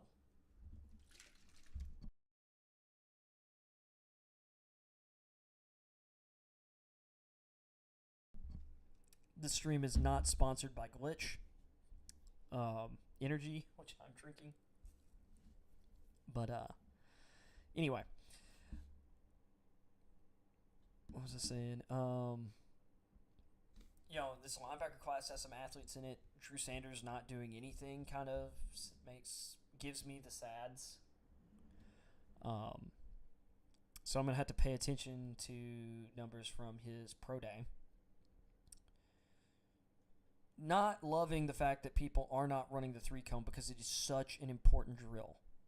Or I say important. It's become such a great predictive measure, or like such a good indicator of success, especially for edge guys, that seeing these guys not run it, like less of them do it at the combine each year, I don't understand why it's not the first thing they have the edge guys do at this point. Well, and not just them, pretty much everybody. The 3-cone drill, in my opinion, is one of the most translatable to the field numbers. For the vast majority of positions. Like, it is applicable to most position groups. So, kind of weird that it's not a thing, or that it's been put in a bad position to where guys are like, this is too important for me to have a bad time in. So, maybe that'll get fixed. But it probably won't, because you've got people within the NFL like Troy Vincent who want to sabotage the combine anyway. So,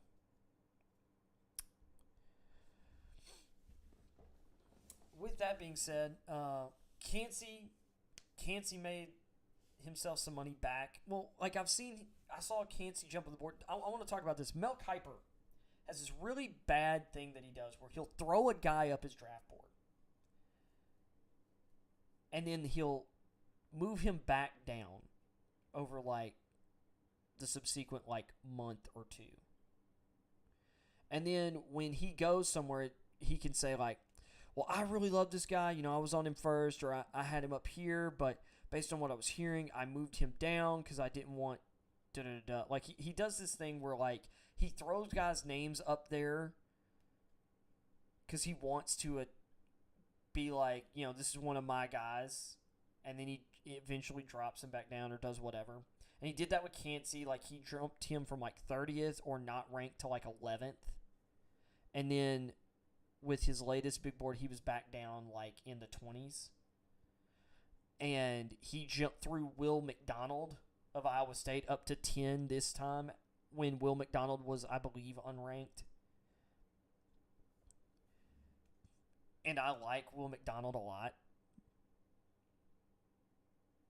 But I was just thinking about it, I'm like, I don't understand why Kiper does this.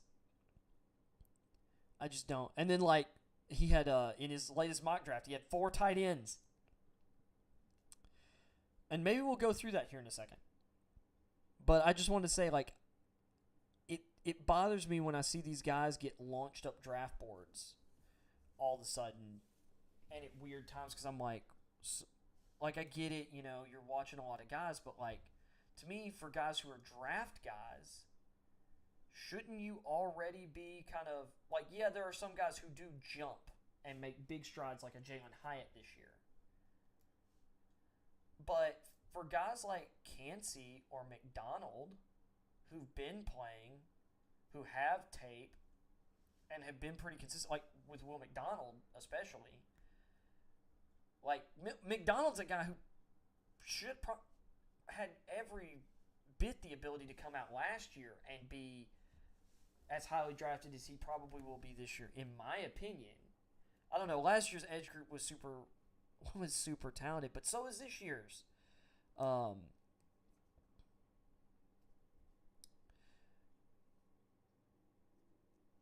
So I don't know, but I mean, McDonald's extremely talented, extremely athletic, twitchy and explosive off the edge, like.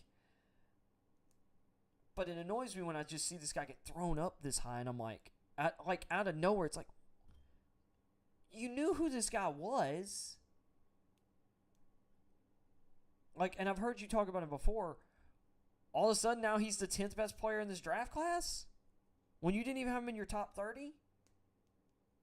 Like, you didn't have him rated as high as I did. Now you've got him rated way higher than I do. And I really like the guy. I don't think Will McDonald's the 10th best player in this draft. That doesn't mean that I don't think he could go in the first round. And to be honest, like, I've kind of moved more towards a tier system, even though I might rank guys 1 to whatever. It's really more about, like, tiers. And McDonald's in that, you know, back into the first, early second tier. Like, he's definitely a top 50 guy. And maybe he is, like, a top, or, like, maybe he's, like, somewhere between 20 and 25. I don't know if I really think he's the 10th best player in this class, though.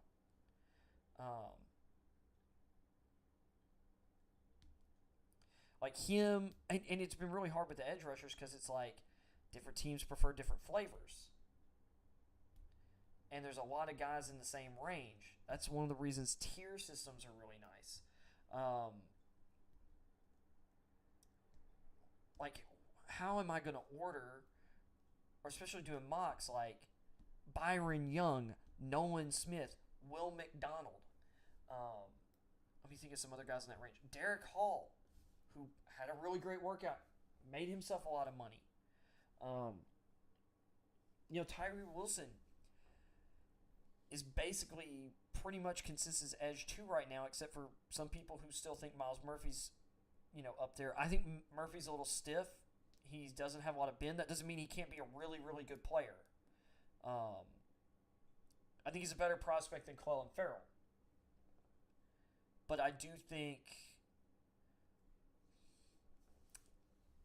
he's he's more of a.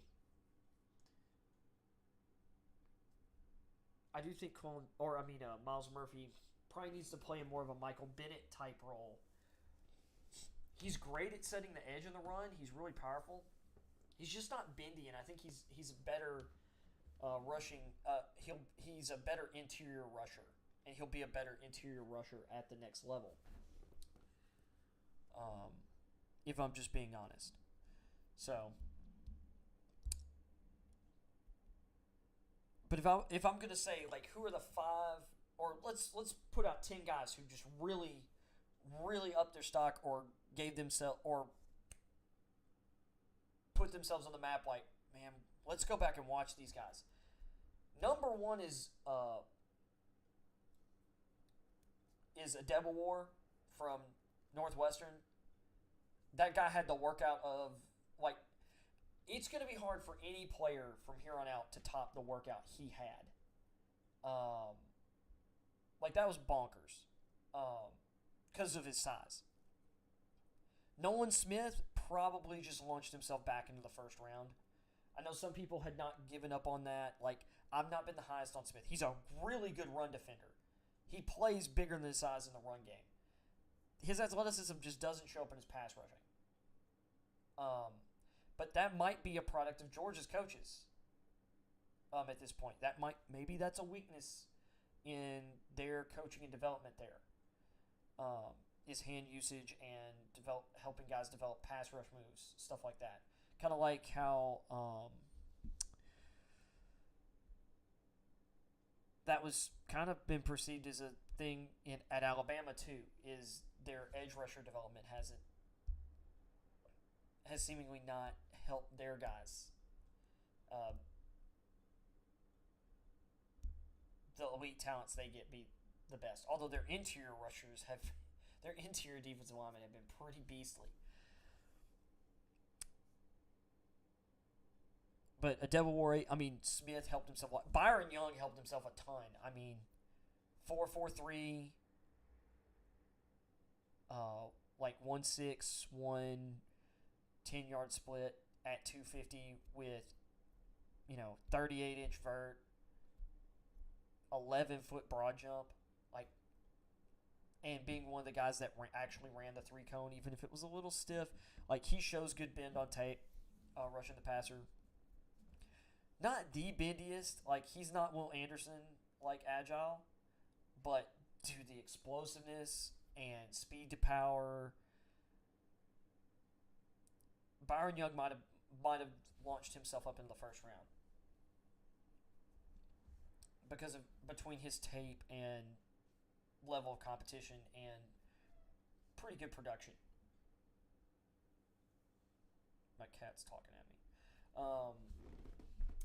Let's see. So those 3 guys. Yaya Diaby out of Louisville very much helped himself. Owen Papo out of Auburn probably gained himself at least a round of draft position, maybe even 2, considering it seems like he's kind of fallen down a lot of people's boards.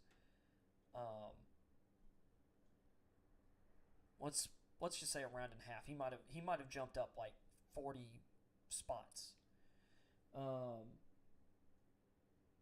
For some people, I'm not saying he's done that for me, but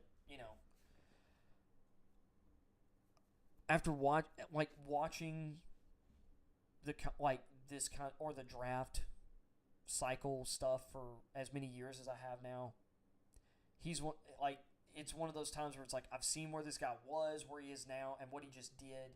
I've seen this happen. Trying to remember all these numbers we just looked at. Like I said, I'll throw Gerard Clark up there. Out of the nose tackles, he looked like the best mover. Period. And that absolutely matters. he looked like a better mover than guys that were from bigger schools that were not nowhere near his size and don't play nose. So that's really good. I mean, his feet for 334 looked really impressive to me. So, guess it's what, 5 guys I just got to.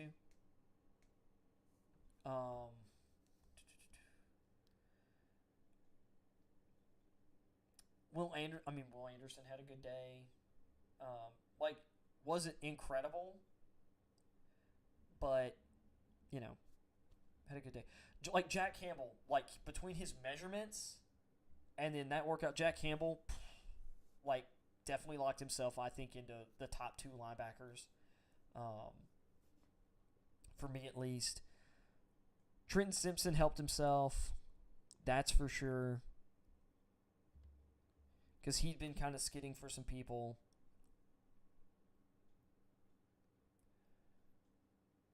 Yasir Abdullah from Louisville really helped himself.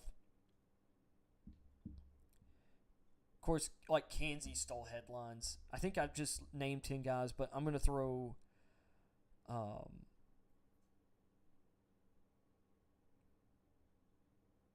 I am going to throw Brian Brissy there as well. He's trying to prove that he's healthy, and that workout he put out yesterday, 4.8, 640, looking as quick as he did. Yeah. He looked healthy. Let's see. Okay. So let's go back to screen share real quick, because let's hit this Kuiper mock that I saw the other day.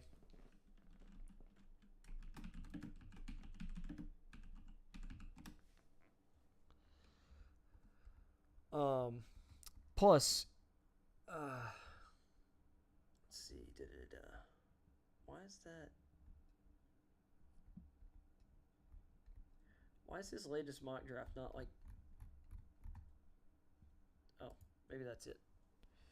It's a weird way to list that. Okay, so here's Kuiper's latest round 1 mock. It's interesting. Let me tell you one thing that I hate.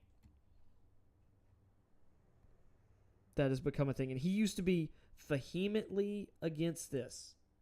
Very against this. Why?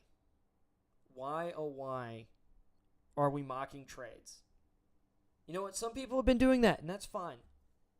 One of the things I did still like about Kuiper was that he did not do this.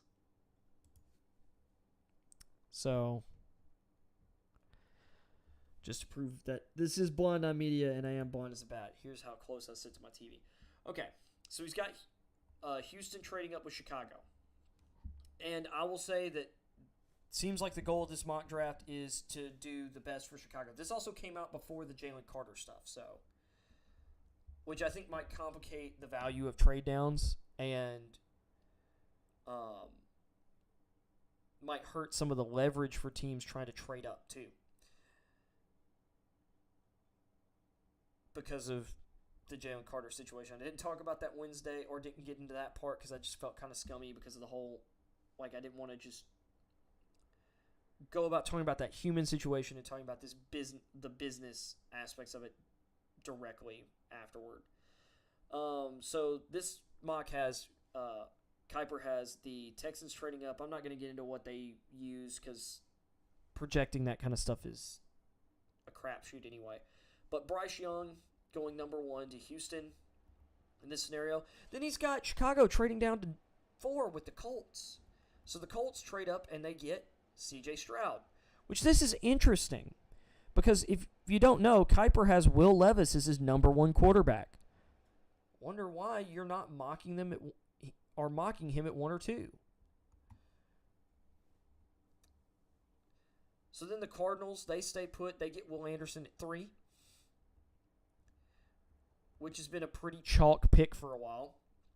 And then the Bears, after trading down to 4, get Jalen Carter. And then here's a big note here about the Carter getting arrested. and being charged with reckless driving and racing.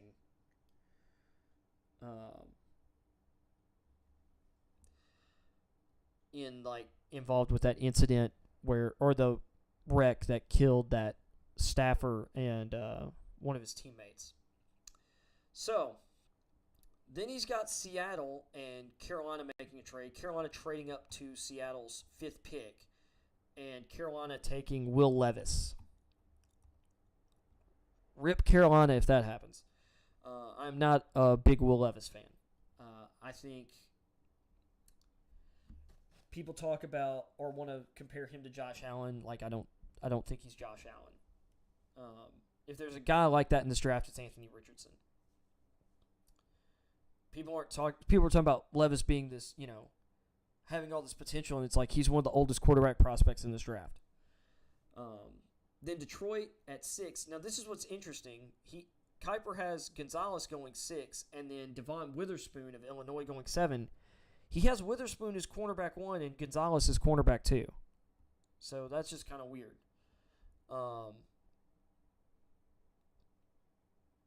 And Witherspoon to me is cornerback 1, and I've got Joey Porter Jr. as cornerback 2, then Gonzalez, personally. But I think the Lions going corner would be a good pick. I think that's the biggest weakness on their team right now, personally. Then Witherspoon to the Raiders, once again attacking basically the weakest position on that team. We'll see how what their quarterback situation looks like. Carr's gone, but we'll see what they do. And then this, Will McDonald IV to Iowa State, or out of Iowa State, 8 to Atlanta, which, if I'm not mistaken, Kuiper still has Tyree Wilson ranked ahead of McDonald.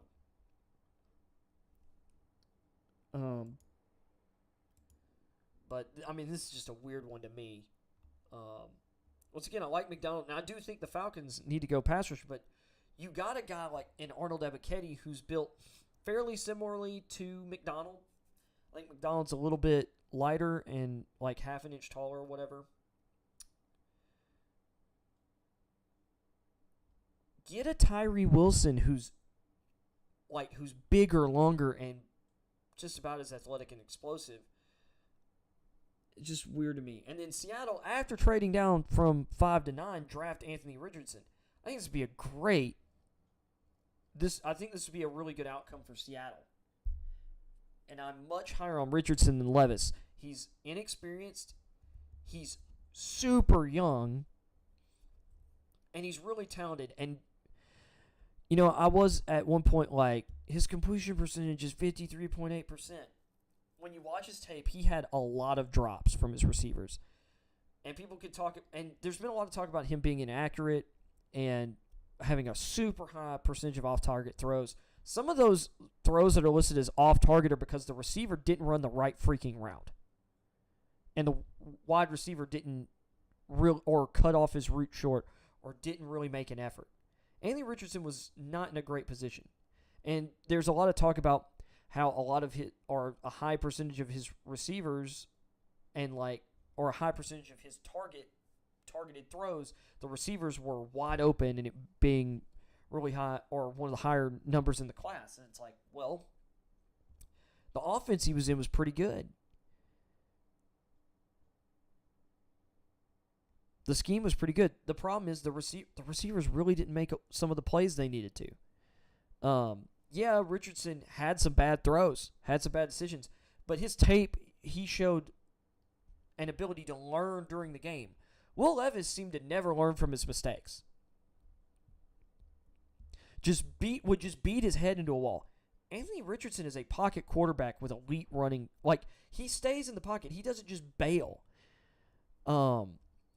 I think he's got really good sense of pressure that's still and pocket presence that's still developing because of he's not as experienced. Like, he still needs to grow that feel, but he's young and he hasn't built up a bunch of ingrained bad habits like a lot of other quarterbacks. His process and what he's trying to do, he's working at doing things the right way. He's trying to do things the right way. I think if you're going to take the high upside swing in this draft, it's absolutely Anthony Richardson. So Seattle trading down 4 spots, picking up more picks, and then getting a QB of the future, man, I think it's a really good option. Because I'll say this, Geno had a really good year for Seattle. He definitely fell off during the second half of the season, and he's already 32.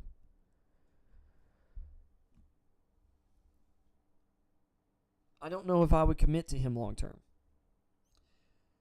Then at 10, the Eagles taking Peter Skoronski and moving him inside to guard in this scenario. I mean, that wouldn't be terrible. Like, he'd be replacing Isaac Suomelo. But I do think Skoronski's the best offensive tackle in this draft. And I absolutely think he's a left tackle. At 11, Paris Johnson to Tennessee. This has been a pretty chalk pick for a lot of people. And projection. Johnson's cool. I think he's got a lot of upside. His run blocking tape could be better. His pass blocking tape's really good. He's still got some work and refinement to do, but he's got really good tools. But I definitely like Skoronski better. I like Broderick Jones better.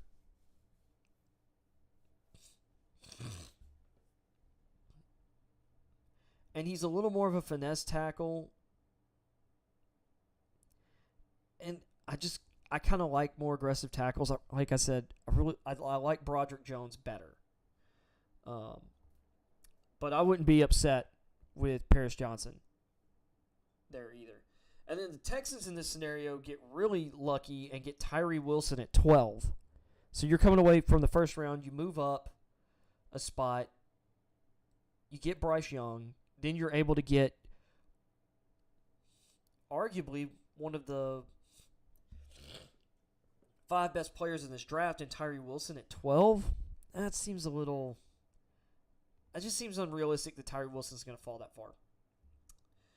New York Jets at 13, Anton Harrison. I think this is a reach. Anton Harrison's pass blocking is really good. His run blocking is really bad. Like, I do not like Anton Harrison's run blocking. That could get improved, sure. And his pass sets are really nice. But Broderick Jones is on the board. Darnell Wright is on the board. And honestly, Matthew Bergeron even. Put Matthew Bergeron ahead of him. I just think with some of the guys on the board, that's a little rich for me for Harrison. But I mean, if you're focusing on pass blocking mainly, I can see why maybe you would take him at 13. But then the Patriots go Jackson Smith and Jigba, making him the first receiver off the board. Oh boy. Look, people talk about the yards numbers, like he had 1,600 yards last year and he had that big game against Utah. Guys, he was playing between Chris Olave and Garrett Wilson the entire year, and then that one game that those guys aren't there, Utah chooses to play like they are not Utah on defense. I don't see this deep, explosive deep threat. I do not see, and he said he's not running a 40 at the combine. I wonder why. It's because he's not fast. He's not a deep threat. He's not explosive. He's not an elite route runner like Wilson or Olave. Yeah, he can find space in zone. Most solid receivers can find space in zone. He doesn't run amazing routes, at least to me. Like his 2021 tape, that's not what I saw a bunch of. You don't draft a receiver who's going to run 4.55 and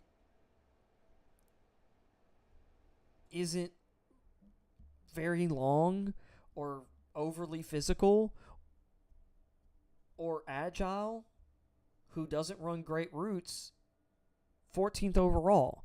And honestly, you probably shouldn't draft that guy in the first round. I'm not high on Jackson Smith and Jigba. If he proves me wrong at the next level, he proves me wrong. I don't see it.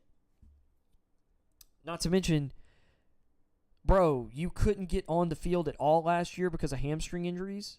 Like, when you didn't tear your hamstring, to my knowledge, like, it was just strains or whatever, like, that's a big issue. If you're not athletic, or if you're not highly athletic, and you're dealing with this kind of stuff, and then you're too scared to run the 40 at the combine,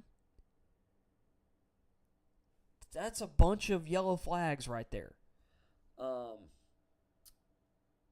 Packers, Michael Mayer at 15. This is a pretty standard, pretty chalk pick. I like it though. I think it's a really good match there. Then the Commanders at 16. I like the Darnell Wright pick.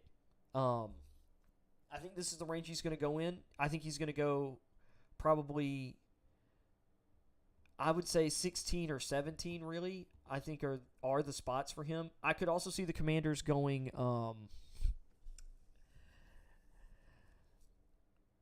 I could see them going corner. I could also see them going edge, depending on what they end up doing with Montez Sweat. Because I know he's going in.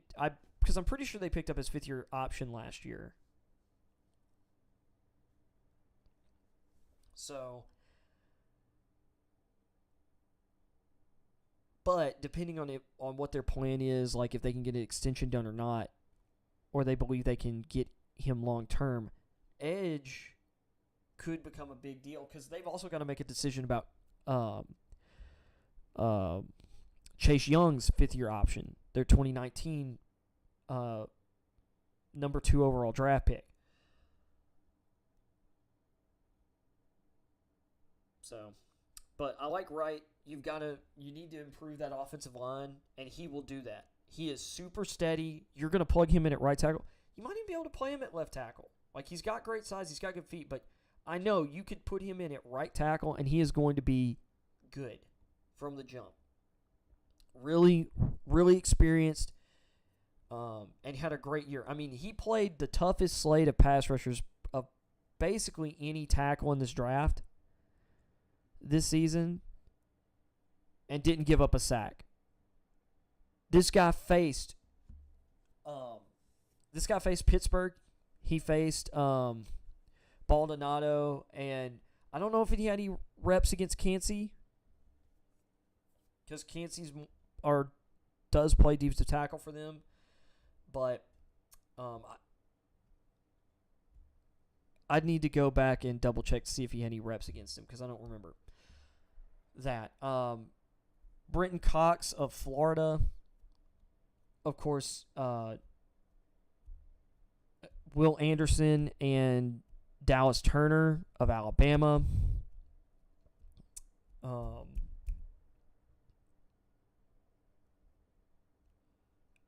McGuire from Missouri.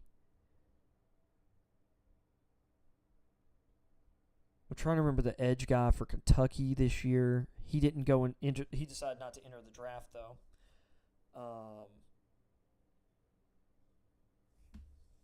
And then Nolan Smith was already injured for Georgia by the time we played him, but he did go up against Robert Beal. And just the rest of that Georgia front seven. He faced KJ Henry from Clemson.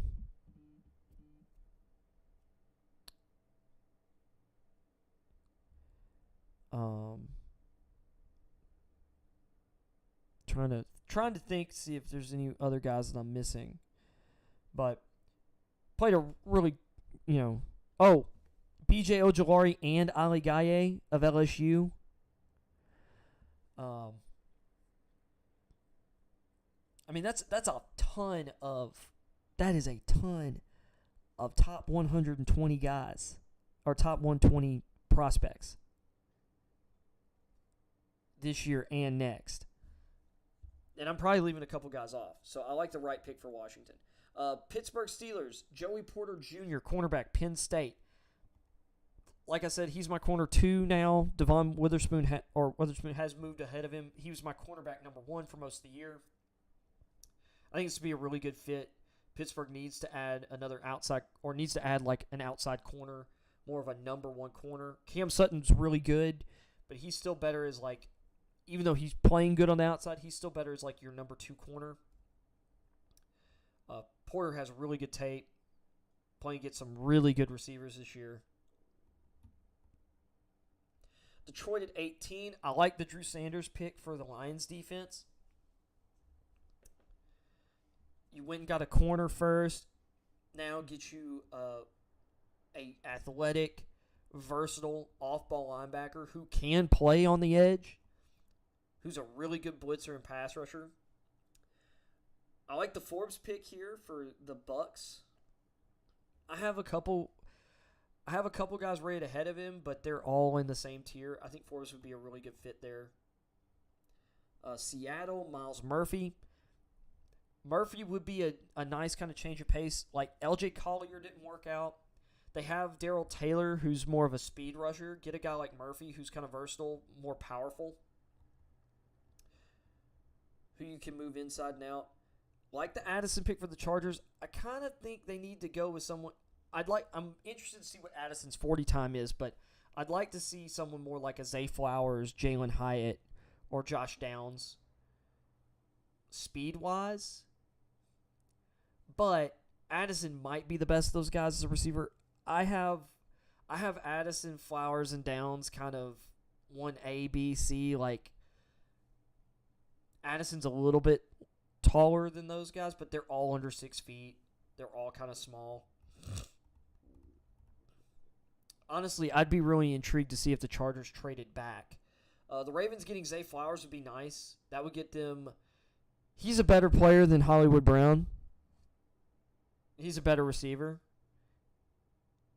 He's going to be similarly fast, but he's a better receiver, better hands, better route runner. Like, he's just better at everything. And I think he's a little bit longer. This is a guy that I'm a huge fan of, and there's been a lot of talk that he's going to run in the low to mid 4.3s. Deontay Banks out of Maryland, big 6'2", 205 physical corner. If he's got that kind of speed, he's going to rock it up. Like, this is another really good corner class. 24, Jacksonville Jaguars, Lucas Van Ness. I think that'd be a pretty good fit. Interesting fit. With their scheme, like, he's been pretty versatile. My thing is, though, like, it's just the Jaguars continually spending all these, like, first-round picks on edge guys. Josh Allen, Kayvon Chason, Travon Walker. Like, and once again, this is another raw one. Like, other than Allen, like, Walker and Chason, super raw pass rush move-wise. And Van Ness is kind of that way, too. I say I like the fit.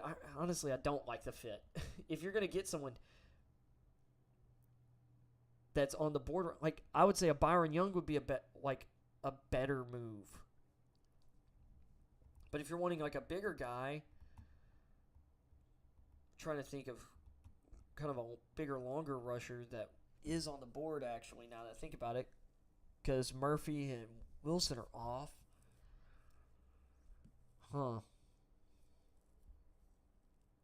I don't know, like, you just drafted a 6'5", 275 guy in Walker last year. You're going to draft a 6'5", 272 in Lucas Van Ness.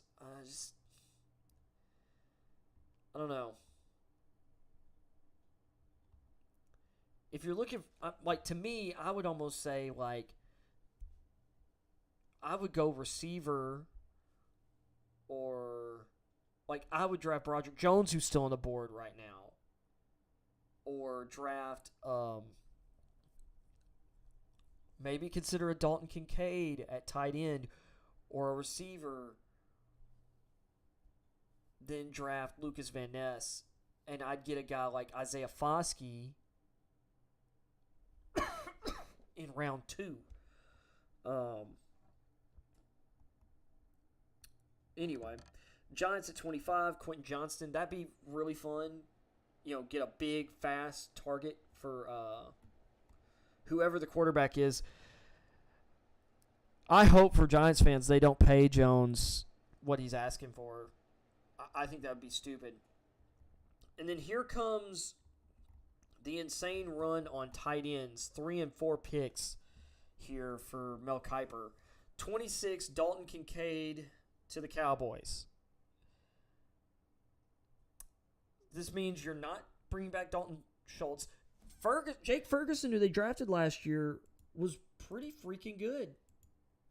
Honestly, very much like Dalton Schultz.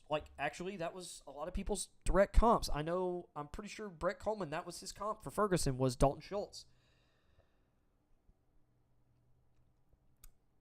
For me, that was also the comp I had come up with during tape watching as well.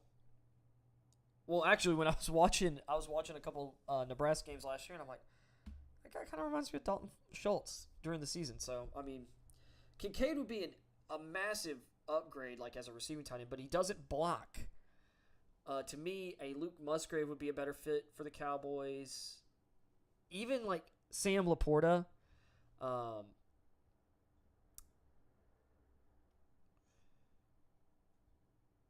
But then again, I guess if you have Jake Ferguson, if you want to run a bunch of 2 tight end sets, Ferguson is your Y, and then you've got Kincaid to be your wing or slot or matchup tight end, put him out wide. He is a crazy receiver, and he might be the best pure receiving tight end in the draft ahead of Mayer. But I don't think Laporta's as far off as some people do. Laporta's really good. But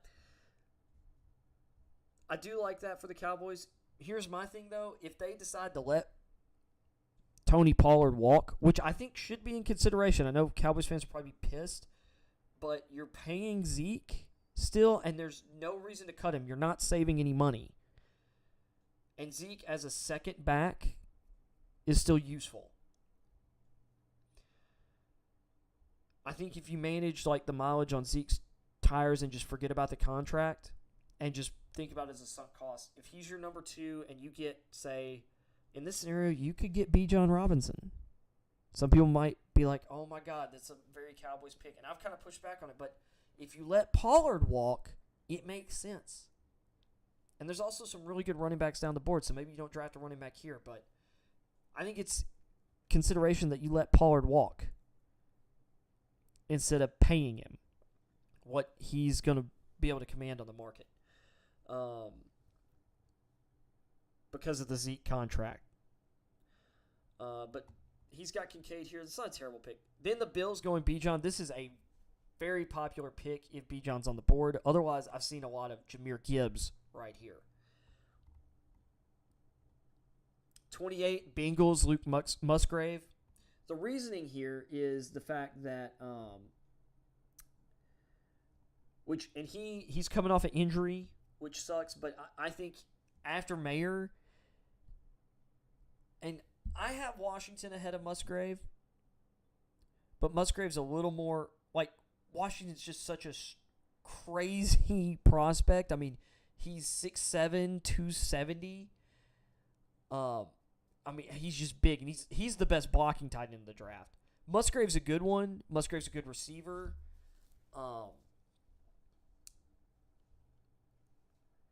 But I don't see Musgrave or Washington going in the first round.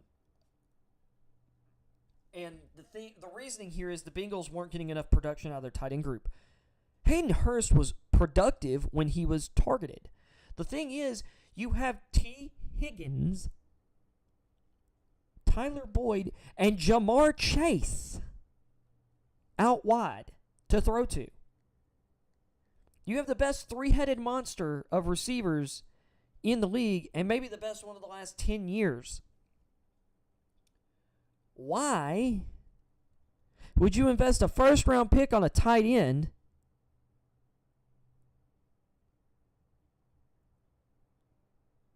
when Broderick Jones is on the board?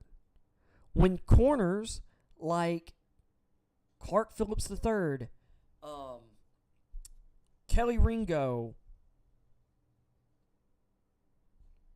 there's a name I'm actually wanting to look at that, or trying to think of that I'm just blanking on right now. Oh, Cam Smith of South Carolina. Or a safety like Brian Branch still on the board from Alabama. Guys who are going to help your defense. And yeah, I know they drafted Dax Hill in the first round last year, but Von Miller's a free agent. Jesse Bates was franchise tagged this year. Are you going to tag him a second time? Are you going to be able to pay him? Eli Apple's a free agent. And Lord knows you shouldn't bring him back. Like, you need to draft a corner. Well, I mean, maybe if you can get Apple back cheap, but regardless of what you do there, they need to draft a corner. I don't like taking Musgrave there. And this is such a deep tight end draft that it's like, but then here's the Saints. Darnell Washington, tight end. This guy's got crazy tools. Like, I actually understand the argument for taking him in the first round, but is that really what the Saints need? They've got tight ends like Adam Troutman and Jawan Johnson, who I think are good. Their problem has been quarterback play and keeping quarterbacks healthy. So, I actually think tight end is one of the least necessary positions to attack on this team. You also still have Taysom Hill, I believe, under contract as kind of a wing gadget tight end. So then here's Philadelphia, Kalijah Kancey, who, remember, in January, Kuiper had this guy as like 10th, 11th best player in the draft, and had the Eagles taking him at 10. A month later, he has him at 30, and somewhere in the 20s on his big board. And then the Chiefs get Broderick Jones, just drops in their lap at 31. Somehow one of the 15 best players in this draft drops all the way to 31.